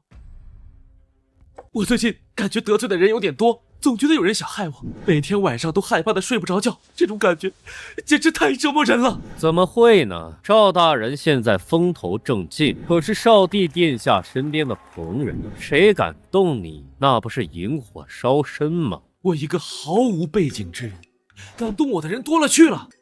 比如我打个比方，北王宁想动我，还不是挥挥手的事情。我就是打个比方，殿下莫怪，我一旦死了，上面才不管什么红人不红人，他们可不会为了一个毫无价值的死人在那扯皮。所以我想寻求庇佑。赵大人，开门见山吧，你来我这里，到底是想刺探什么？王爷别误会，没人派我来，我就是自己想寻求一个保护。难道有人提醒了他，知道我要杀他？奇怪，我要杀他的事情也只有老二知道。难道老二私下跟他联手，老二出卖我要杀他的消息，用于拉拢他，然后这墙头草又不信任老二过来试探我？王爷，您在想什么？没想什么，你刚才说的那些，本王有些听不懂。哎，这有什么听不懂？我用不着在我面前装疯卖傻，咱俩的事情还没完。你让我损失上千万两，我没宰了你，已经是仁慈，你还妄想我的庇佑，做梦！看来王爷不想给我活路啊！哎，罢了罢了，告辞，王爷。王爷，他来的正好，我要不要跟出去，找个没人的地方将他搓掉？做你个头！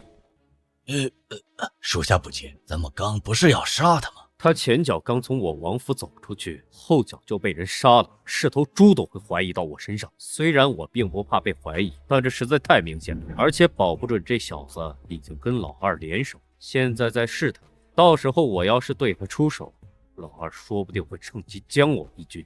原来如此，看来暂时不能动我了，至少今天肯定不行。赵大人，你请我喝酒，是不是请错人了？哦，没有请错，之前的事情都是误会，我也只是被当枪使。希望南王莫要怪罪。不怪罪，可能吗？如果可以的话，我想补偿你，以后我为王爷鞍前马后，在所不辞。你的意思是想追随我？对，我这种没有背景的，早晚需要寻找明主。很明显，王爷您就是。给我一个理由。因为大皇子要杀我，我很害怕。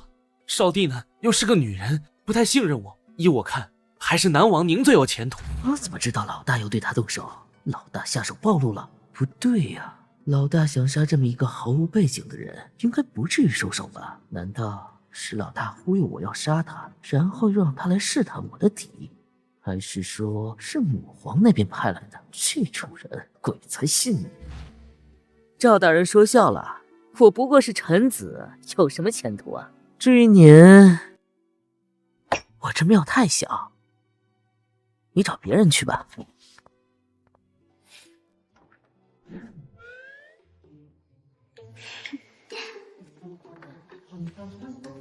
就这么简单。就这么简单。我这大哥二哥的城府极深，你以为你轻轻在他们面前欲盖弥彰一番，就能让他们互相猜忌？他们本来就不足够信任，我这么搅一搅，必然会让他们两个隔阂再多几分，这样会留给你我一点喘息的时间。一点时间够吗？母亲她一直撑着，她想撑到我有足够自保的能力再离开。我不想看她为了这么痛苦的撑下去。但凭现在的情况，你两个皇兄若是真心联手，咱们没有半点希望。再给我一点时间，我会尽快。我有一法可解一切麻烦。什么办法？那就是我与北燕国君联姻，说促我大梁南北通透，两国兵势前嫌。我们与北燕一直存在着贸易，联姻可以把最后一道屏障给撕开，一切危机和问题都会迎刃而解。而我有北燕支持，地位更是稳重如山，娘亲也不用那么辛苦的支撑。与北燕国君联姻，确实是个有效的办法。连你也这么认为吗？可我怎么舍得让你嫁给一个草蛮之夫，垂垂老朽？但这就是命，不是吗？如果我不在，这是你的命；但我在，就绝不会让这种事情发生。这一天终于还是要来了吗，赵大人？当然，张大人怕了。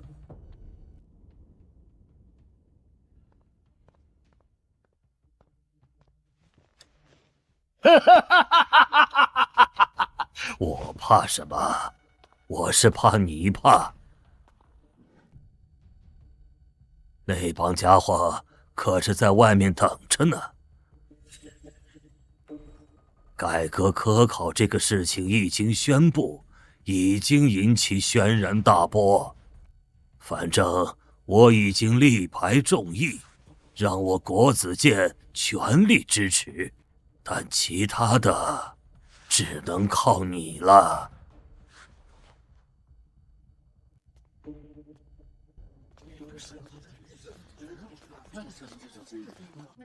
这不是少帝吗？还真是，微臣属下。大哥二哥，今日咱们只是要规模，我要带着身份。看来三妹对这个也很有兴趣。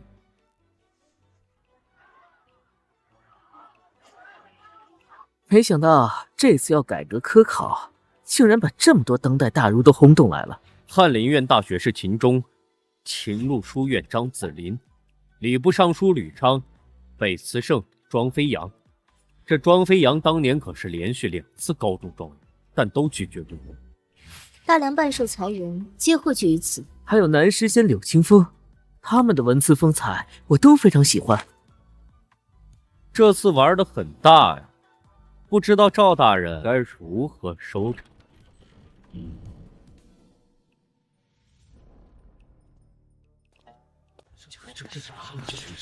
本官赵灵，感谢各位大儒博士、世子达官贵人，今天来国子监听我宣布大梁科举改革一事。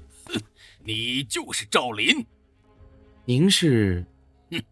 我乃翰林书院院长秦钟。一个黄毛小子竟然要宣布改革科举，你才读过几年书啊？就在那里满嘴放屁，你是要笑死我吗？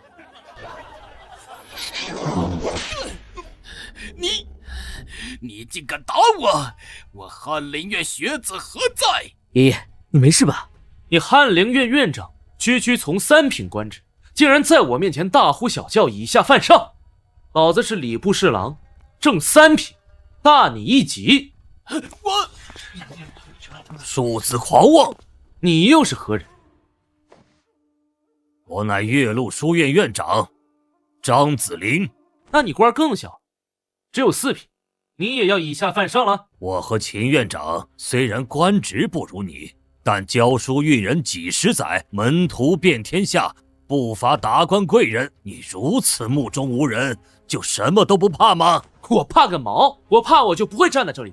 改革势在必行，我也有礼部尚书吕大人的支持，以及少帝和陛下的允许，岂容你等放肆？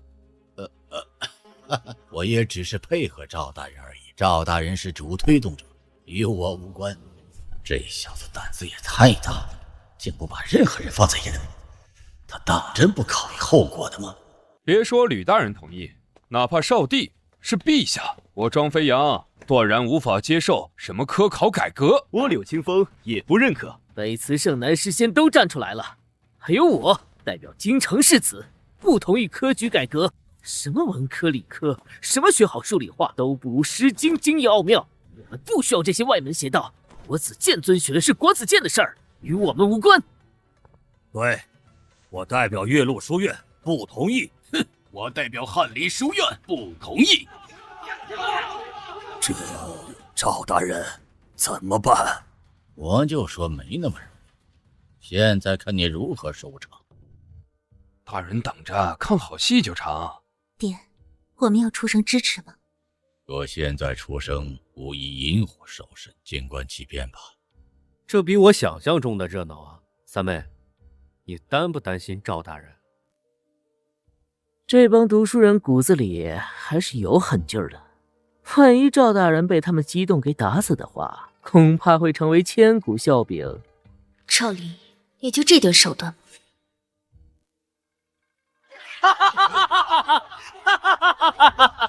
什么叫做哪怕少帝的意思，哪怕陛下的意思，你等都不同意？意思是要公然抗旨了？我没记错的话，公然抗旨可是死罪。我们不是抗旨，我们只是无法接受这样无理由的改革，摒弃了我大梁优美的传统。若大人非要给我按一个抗旨的罪名，那就先杀我吧，我不怕死，愿用一身裂骨向世人昭示我的决心。庄兄如此豁达，那我柳清风也不甘落后，要杀就杀了我吧。当真以为我不敢杀？来人！使不得呀，赵大人，你若真杀了他们，事情可就大了。区区白身，竟敢威胁朝廷，死不足惜。任何后果我来承担，给我杀！哼，头铁的家伙，杀了他们，事情必然朝着无法收场的局面发展。到时候上头为了平息天下文人的怨气，必然会把你当着世人的面千刀万剐。此2人公认违抗少帝旨意，等同造反，3司会审都审了，给我杀！有任何责任，我赵灵担着。住手！微臣拜见少帝陛下。赵离，你推动科举改革，就这么推动的？少帝何意？科举是大梁的根，改革是一件重大的事情。我虽然将此事交付于你，但也容不得你滥用权力，用血腥暴力的手段去残害文人。少帝殿下，您一定是受此人蒙蔽，才同意改革科举的吧？是啊，少帝，您要擦亮眼睛啊！这种乞丐出身的存在，怎么可能让他把手伸到这块来？这不是想让咱们大梁都乱透了吗？少帝殿下，我等死不足惜，但求死得其所。我们的心情是大梁千千万万读书人的意志，还望少帝陛下给我们读书人一个公道。赵离，我虽同意你改革科举，但从此刻起，你不能使用一点暴力手段。若你无法说服天下人，那天下人如何服你？少帝英明。既然少帝都发话了，那我只能不杀你们了。哼，让你失望了。你莫不是以为你说要杀我们，我们就会屈服？但我们读书人的脊梁比你想象中的硬。我们今日天下读书人雅聚于此，不欢迎你这个乞丐，赶紧滚！滚啊！滚啊！你们脊梁硬，我想问为什么硬？凭我们满肚锦绣文章，墨染双袖，不与你等凡俗世子为伍，所以我们脊梁硬。也就是你们自视你们文采飞扬，觉得自己很了不起啊！你别给自己找文雅的理解，你就说我这么粗鄙的解释是对还是不对？至少我们的文采，让我们跟你不是一个境界的人。你们都这么认为是吧？当然。那好，既然如此，那我今日便在此射泪。射泪？射什么泪？我一个人挑战全大梁的文人，诗也好，词也罢，你们全都可以来挑战我，无论是车轮还是群殴，来者不拒。你们听到他在说什么没有？他要挑战这里的所有的文人。他疯了，这个乞丐疯了。这是或许是给自己找个台阶下。大人，你看他，小人嘴脸，应该气糊涂了。佩服佩服，赵大人的勇气可嘉啊！入戏太深，自己都信了，哼，还单挑所有文人，随便找出一个，他这辈子都无法企及。你是认真的吗，赵林？你们还要叽叽喳喳到什么时候？读书人，文人墨客谓之君子，而君子一言则驷马难追。我话已经放出来，你们是接战还是不战？你要战我便战，不过如果你输了，你要如何？但凡谁能胜过我，科举改革之事我永远不提，而且我将立刻引咎辞职，终身为棋。这可是你说的。但若你们任何人都无法胜过我，那你等大儒必须3跪9叩，孝敬茶水，行束修之礼，拜我为师，助我改革科举，任何人都不得再提异议。哼，拜你为师，你也配？就是，黄口小儿也不怕闪了舌头。意思是你们不敢了？你们的风骨呢？你们的骨气呢？还说我夸夸其谈，原来是一群没胆子的臭酸儒啊！你，好，如此这般，我岳麓书院张子霖接了，我翰林书院秦钟也接了，我庄飞扬也接了，我柳清风也接了。我爷爷和张院长乃是当世大儒，无可厚非。还有词圣庄飞扬、诗仙柳清风，哪一个不是我大梁文坛顶尖？随随便便都能将他打得落花流水。我也真是佩服他还能稳坐泰山的勇气。难道赵大人的文采也十分出众？哼，我越来越好奇了。唉，何必自取凌辱？好样的！你们谁先来？还是全部来？哼，老夫最近有个对联儿，你若能答出，便算你赢。请出题。一叶孤舟，做了2、3个骚客，启动4桨5帆，经过6滩7湾，历尽8颠9簸，可叹10分来迟。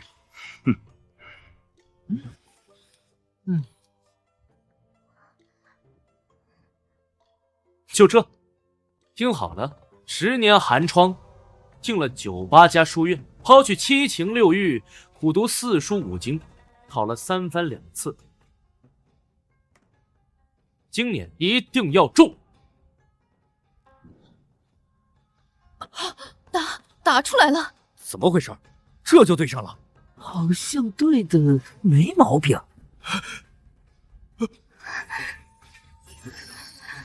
爷爷，您轻敌了，怎么能出这么简单的对子？快重新出一个。下一个。哎，慢着！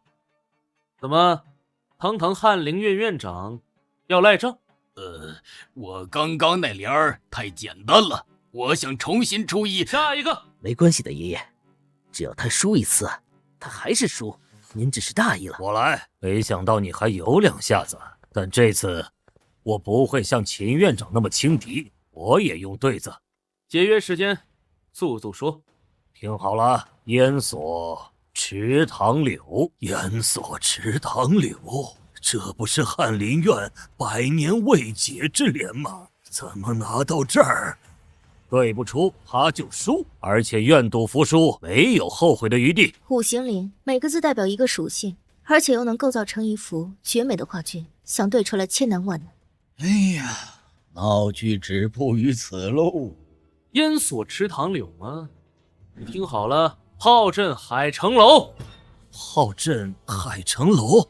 什么？就这么对出来了？天哪，真对出来了！百年绝对，就这么片刻对出来了，这怎么回事？他不就是个乞丐吗？这怎么可能？不知道啊，不可思议，不可思议呀！这对的十分工整，这连我都没想到。哈哈哈哈哈！赵大人又赢了。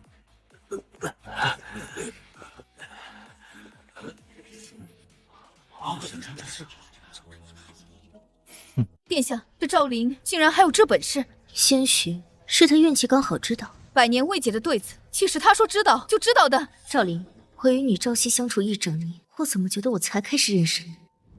抓紧时间，加一个。哎呀，张院长，你还说我轻敌，你这……我也没搞懂啊，这怎么这么轻易就答对了呢？哎呀，看来我们还真不能小瞧这位赵大人，他似乎并非没有一点可取之处，看来不得不认真对待了。你就是那个号称诗仙的柳清风吧？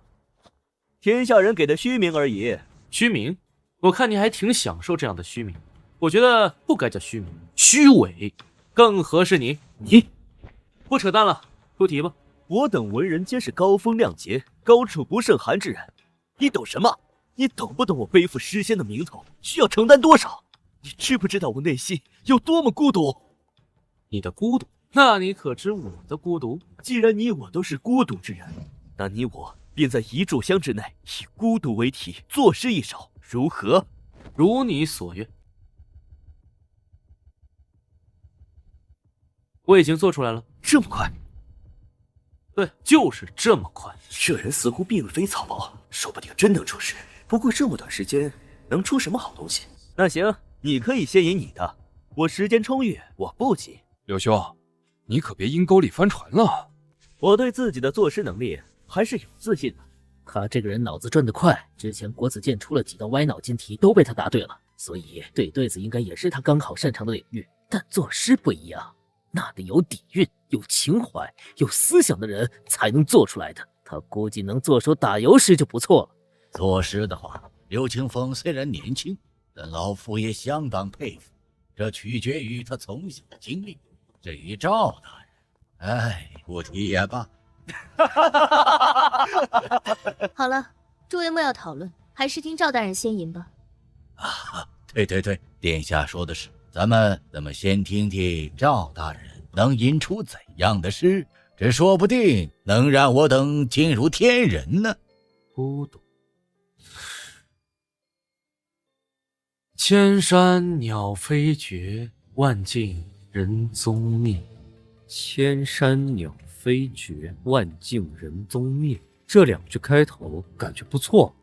我怎么有种不妙的感觉？好像真能出首好诗啊！这不可能吧？这不可能吧？大人莫慌，只有2句而已。孤舟蓑绿风，独钓寒江雪。赵灵，你的内心竟然已经古代到如此程度了吗？孤舟蓑笠翁，独钓寒江雪。此等诗词堪称千古绝句啊！怎么可能？怎么可能？你怎么可能做出这样的事来？是等你把诗词做出来，还是下一个？我输了。这赵灵似乎很厉害啊！何谓天才？难道说的就是赵大人？他竟有如此文采，一句独钓寒江雪，竟压得当代诗仙认输。你们都觉得我只是一个靠着答题逆袭的乞丐，都认为我毫无文墨，就对科举指手画脚，夸夸其谈。但如今事实摆在面前，你们还有什么可说的吗？还有我未出题，你不要高兴得太早。你就是一个词圣庄飞扬是吗？一首《采莲子》堪称我大梁传世佳作，连领国都有不少仰慕者。你知道就好，所以我要与你比词。好啊，比词怎么比？只要你能做出一首能够超越我《采莲子》的词，我立刻拜你为师。并送束修之礼。高招啊！若临时作辞，说不定真有那么一点几率让赵大人给临时抱佛脚赢了。但让赵大人现场做出超越那堪称传世佳作的采莲词，恐怕没有任何机会。可之前那个100年未对出的对子，不就被他对出来了吗？还有那首诗，奇迹不可能一直发生下去。怎么，你不会是怕了不敢接吧？刚才不是那么狂傲的吗？哼，吓我一跳！我还以为真要拜你这个乞丐为师呢，估计会把我张家祖上都气死。赵林，你已经证明你自己了，就算输了也没关系。殿下说的对，赵大人，你已经很厉害了。我也觉得他挺厉害的了。如果真要改革，我倒是可以研究研究。既然你无心再战，那就认输，辞掉你的官职，安心当乞丐吧。谁说我认输？你的挑战我接了。那你倒是做，我也给你1炷香时间。不用了，我已经有了。青玉案，袁熙。不会吧？他连词都……东风越放花千树，更吹落星如雨。宝马雕车江满路，凤箫声动，玉壶光转。一夜鱼龙舞，蛾儿雪柳黄金缕，笑语盈盈暗香去。众里寻他千百度，黯然回首，那人却在灯火阑珊处。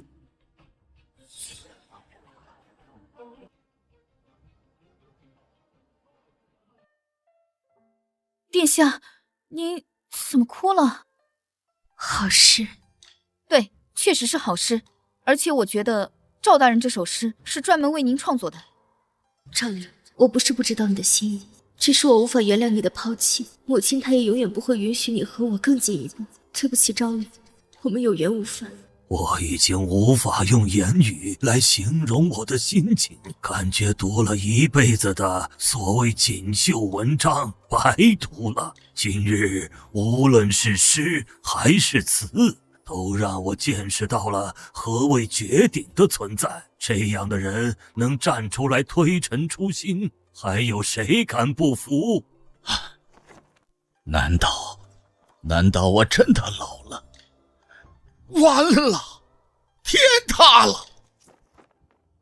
我一定是在做梦。秦院长，咱们……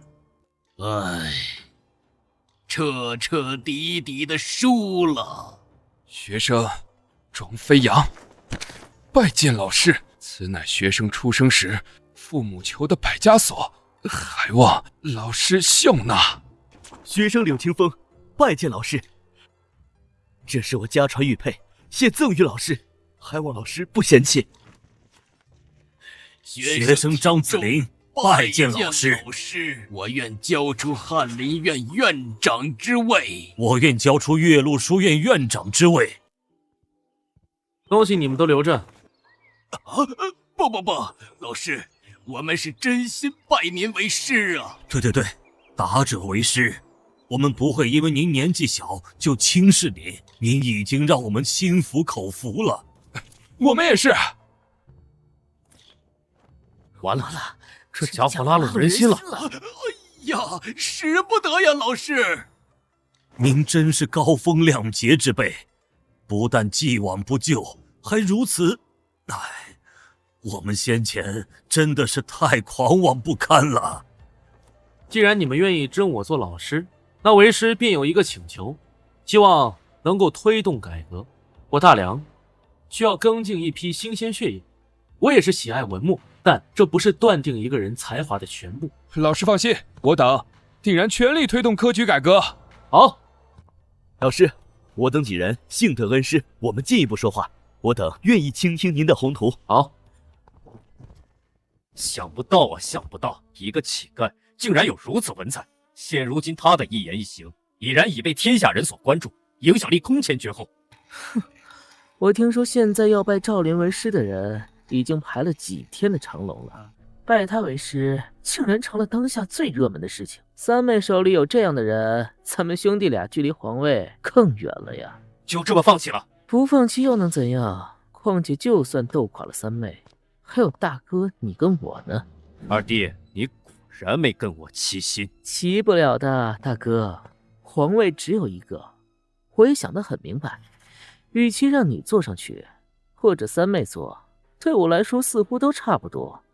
而且大哥你北域兵强马壮，你若登基，我这个南王还坐得稳吗？二弟，我可以跟你划地而治，你当你的南帝，我当我的北帝，将大梁一分为二，但实际同属一国，如何？大哥真愿意这么做？当然，只要你愿意全力助我。算了，口说无凭，哪怕你我亲兄弟，我也不敢冒大不韪帮你做这种事情。你不相信我？这样，我可以写一道诏书，将南边划分于你，等成就大业时，你便能高枕无忧了吗？大哥，此话当真？当然，我这就准备诏书。最近辛苦你了。陛下，微臣何德何能？咱们可是老乡，你这样身份了不是？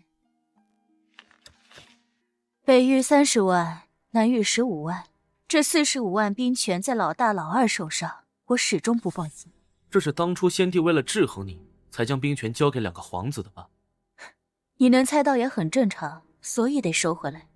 太师乃是3公之首，又是天下监军，得撬开太师的口才行，这样会容易得多。不可能，于春秋是老皇帝的人，他对大梁忠心耿耿，他不可能让大梁成为我的一言堂。而且谁知道他背地里在想什么？可若不是一言之堂，这些皇子心怀鬼胎，若雪的皇位也必然坐不稳。哦，那该如何是好？走一步看一步，若太师心有猫腻，我也绝不留情。你呀，够狠！余家世代忠良，身怀丹书铁券，免死金牌。我若动他，恐怕天下人都会诟病我，会对若雪造成极大的影响。所以，我动他何事？让我来背负这个罪孽好了。母皇，赵林怎么会在您的寝宫？是我找赵大人聊聊天的。你2人何事这么慌张？陛下，北燕大军已经借寻人为由踏入我大梁防线。北王呢？北王奋起抵抗，损伤人马5万，但依旧难以抵挡。所幸战事在先，北燕派来使者，两国交涉中。赵大人，你觉得该怎么办？能怎么办？跪回去。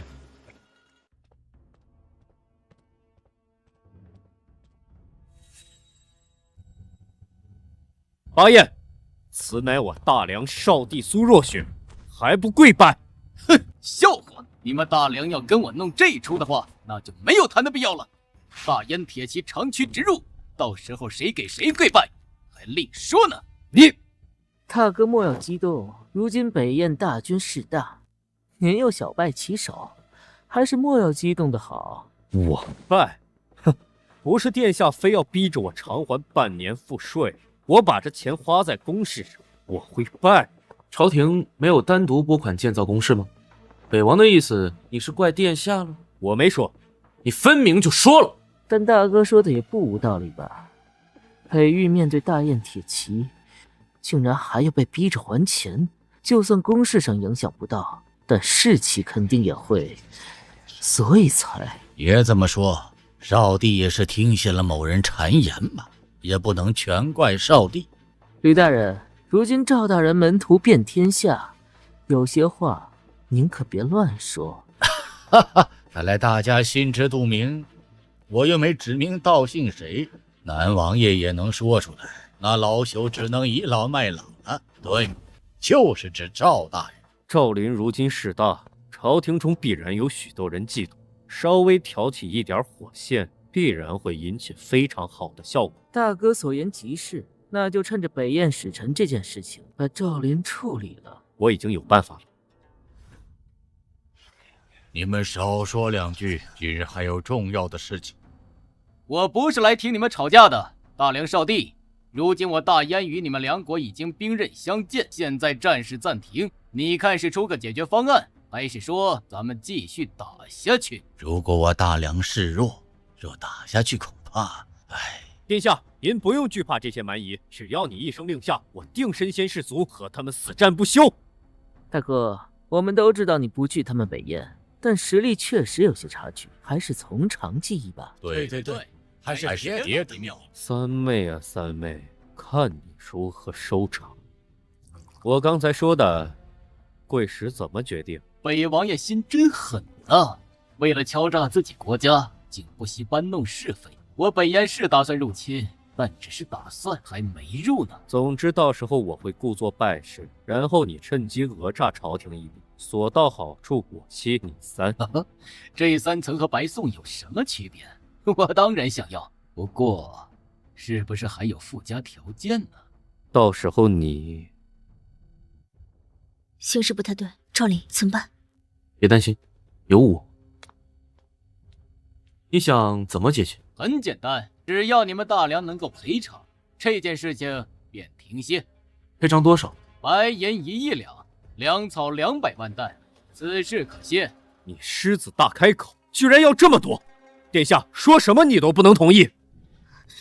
我若不同意，北燕打下来。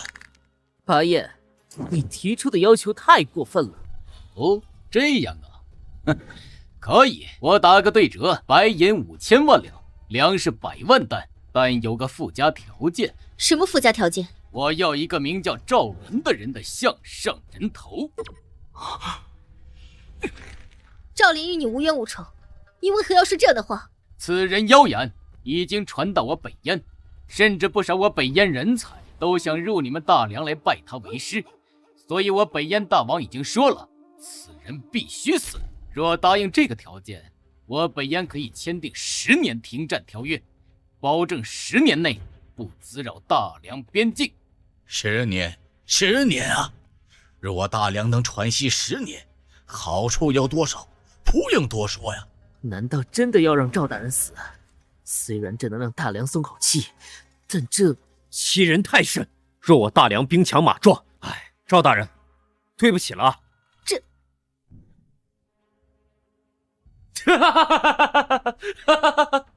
原来如此，原来如此，冲着我来的呀！早说嘛！哦，你就是赵林呐！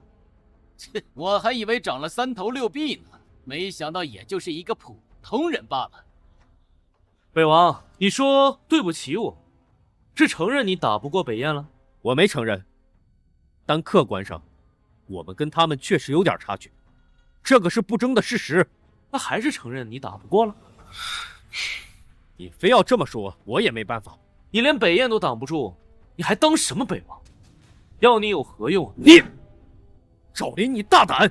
这种大逆不道的话，你竟敢说出口！不做北王，谁还有资格做北王？当然是有能力抵挡北燕者，才有资格做北王。我可是大梁皇子，你若仰仗的仅仅只有血脉，但毫无建树，这个皇子的身份亦没有任何作用。我即便抵挡不住北燕，但我这几年也是我来将他们牵制住，也根本什么都没有经历过，就想磨灭我的付出，你算什么东西？这下你终于亲口承认你无能。你天子之下皆为臣子，若这臣子无法做好臣子的本分事情，那就换个臣子便是。苏建，你既然已经亲口承认你无法抵御北域，那就赶紧交出北域的兵权吧。赵大人说就是我所想。大哥，既然你已经亲口承认无力阻挡北燕，那就麻烦你交出兵权，我会另选良将镇守北域。毫无征兆，毫无征兆，居然毫无征兆的就顺水推舟要收走老大的兵权，而且有理有据。完了，老大真是投机不成，把命都捉进去了。若成功让他们收走老大的兵权，那我恐怕就难了。殿下，北王应该只是一时失言罢了。赵大人用不着如此上纲上线。北域兵权若轻易从北王手里脱出，恐怕会引起动荡。老臣也这么觉得。臣附议。切，你们大梁人真有意思。你们北王也算得上个厉害角色了，他尚且无法抵挡我们北燕，你们若换人，恐怕我北燕再无顾忌，定驱兵南下。我现在得帮他说几句话，不然这次不但捞不到好处，还白来一趟。这家伙也是，竟然被人将了一军，哎，太傻了。使者的意思是我大梁除了北王能和你们较量一下，其他人都不行了。哼，自然。你很了解我大梁吗？为什么能说出这种话？感觉你在帮腔？我什么帮腔？我只是实话实说。不但这个外国使臣帮腔，连我们自家人也在帮腔。难道是我赵灵出现幻觉了吗？这是什么情况？各位，赵林，你这么想拿我北域兵权，你拿走了，难道你就能抵挡北燕，就能让北燕不侵犯我大梁？我当然能，我当然能。听听，你领兵打过仗，你能解决北燕和大梁的千古问题。我若解决，你交出兵权。我，你刚才不是还在嘲笑我吗？怎么，现在怂了？行，我答应你。如果你做不到呢？那就如你所愿，该赔偿赔偿。毕竟你都说了，顶不住北燕，我们除了赔钱又能怎样呢？另外，我这条命也一并搭上，这样能减少一半赔偿的款，何乐而不为啊？好，我答应你，但我只给你1天时间。你若解决不了，我亲手杀了你。若你解决了，我立刻交出兵权。行，但你得先写下文书，将兵符拿出来，交给一个中间人，免得等下翻脸不认。想得美！我可不会提前写什么文书，更不会交出兵符。大哥，我知道你什么意思，我不会做这个中间人。朝堂之上，你可以选一个你信得过的。说赵林做不到，兵权还是你的，他的命由我亲自取，你意下如何？大哥，不如你给太师大人吧。太师大人两朝元老，又是百官之首，相信他绝对公正。赵林现在把我架在火上烧烤，我若不答应，恐怕此事难休。虽然他脑子好使，但北燕岂是那么容易乖乖听话的？好赌啊，这是一场。行，就这么办。军令状我已经立好，兵符我也已经交出。若赵林能完成，兵符和军令状便给他；若他完不成，那就由我杀了。其实老夫是不支持你这么胡乱赌，但事已至此，我只能当个公正人。少帝殿下，微臣没有僭越的意思。无妨，太师大人，您有这个资格当公证人。北燕使者，现在由我接待你，请你随我来。哼，你算什么东西？我凭什么随你来？你不来？好，雅公公，带到演武场。胡闹啊！巴彦可是北燕大夫，赵林如此对待大夫，不是要把两军的矛盾给激发吗？还是去看看吧。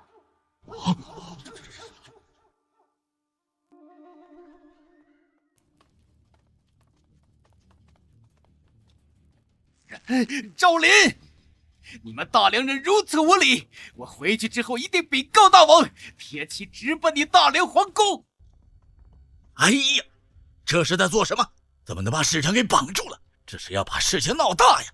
得赶紧去把使臣放开。赵大人思路一向很清晰，今日这是怎么回事？有点过了。看到没有？这就是他的办法，羞辱北燕使臣，这分明是更加激化矛盾。少帝，还是下令将使臣放开吧。赵大人最近发明了一个新武器，原来就是打算搭到北域去和燕国较量的。今日使臣既然前来，那正好可以提前给他们看看。武器？那个黑黝黝的铁块是武器？怎么可能？这东西看上去又笨又重，拿到战场难道是用来撞城门的？可是北燕是游牧民族啊，根本没有城门。到底是怎么用的？等下很快便知。北燕大军直趋我大梁皇宫，对，你死定了！希望你等下还是这么硬气。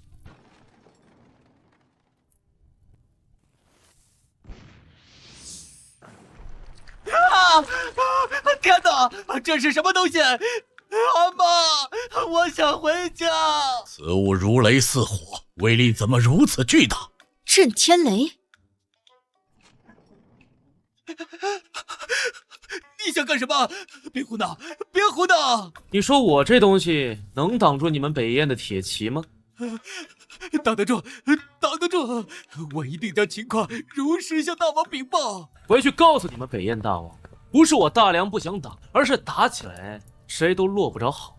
但如果你们还要滋扰我大梁边境，那便会有无数个这样的武器矗立在你北燕国门。我知道了，我知道了。我们本来就没打算立刻入侵大梁，是你们大皇子苏建，他说配合他敲诈你们朝廷一笔3千分，我才答应来的。你胡说！我们什么时候做过这种事情？反正我话说到这里了，信不信是你们大梁的事儿了。行，送客。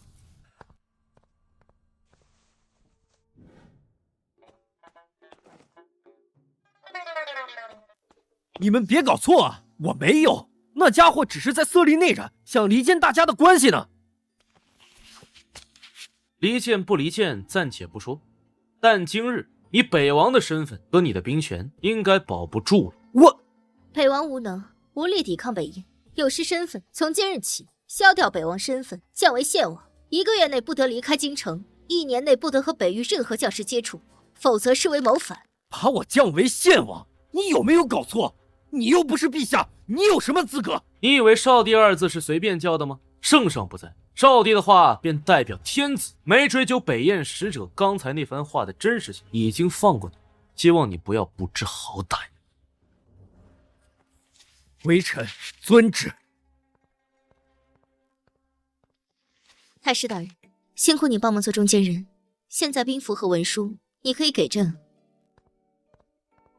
请少帝恕老臣发音慢。老二，太师大人，你们怎么走一路？原来如此，太师大人，您居然一直支持的是老二，居然没有一个人发现，你们藏得好深啊！哎呀，我的好大哥啊，你这次真的是搬起石头砸自己的脚。如今我们还怎么对抗三妹？你竟然稀里糊涂就把北域都输了。还不是那个赵林，我怎么知道他如此犀利？不但如此，还弄出一个威力极大的武器，把北燕使者给震慑住了。现在说什么都晚了。不晚。什么意思？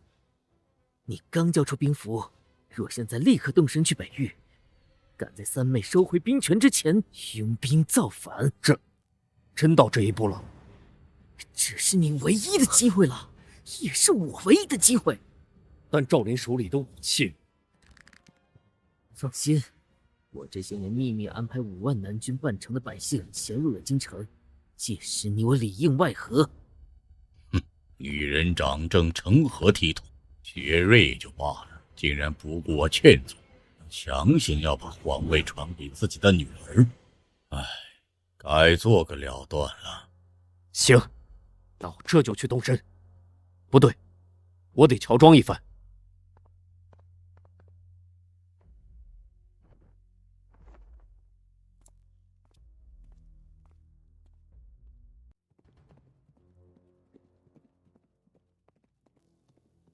赵林、苏若雪，等我回来，必将你们碎尸万段！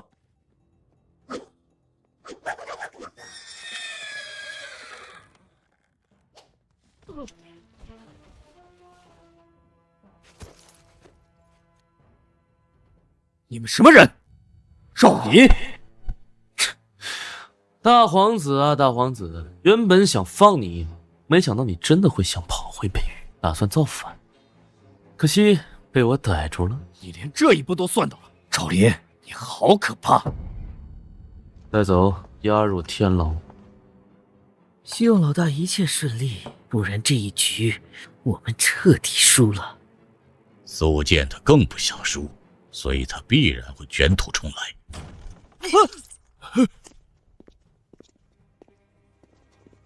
不用等他了，他在天牢什么都招。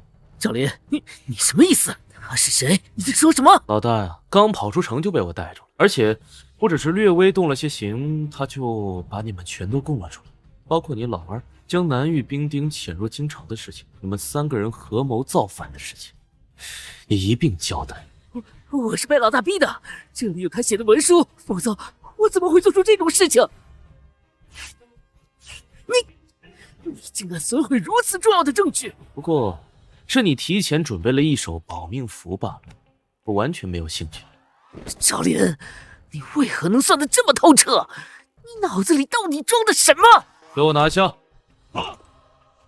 你们住手！老夫两朝老臣，以下谁人不知？老夫忠君爱国，岂会背叛大梁？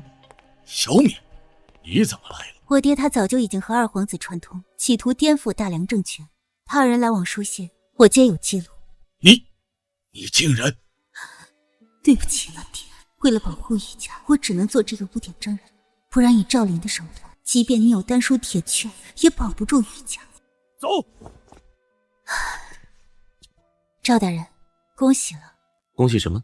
恭喜你完成了自己的承诺。是啊，而且我的思想，我的弟子们已经继承了。我保护的这只雏鹰，也该让它自由翱翔了。你要走了，舍得吗？我会为你披荆斩棘，扫除一切阻碍。舍不得，也要走。赵灵已经为若雪扫清一切障碍了吗？这么快，替我谢谢他，顺便杀了。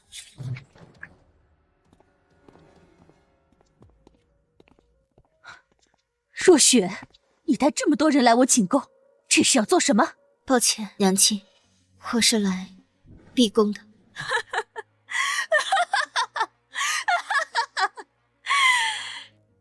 你真敢啊，若雪！我可是你娘，你竟然要逼宫！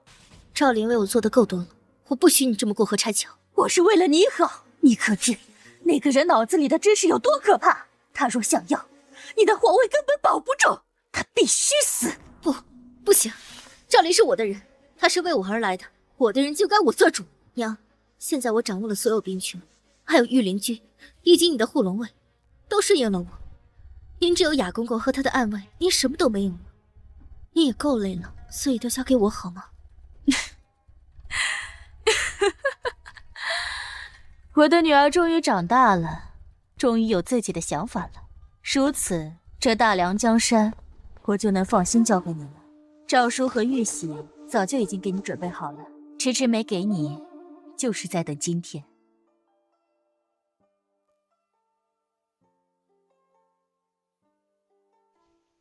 你们没人看到过赵大人吗？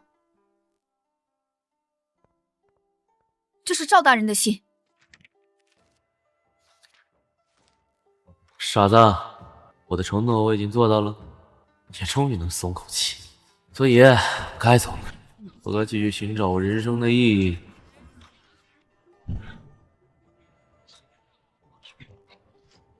你也该照顾好你的国家，无念。为什么？为什么？明明我已经原谅你了，你为什么要在最后走？去，给我找到他，一定要找到他！是，陛下。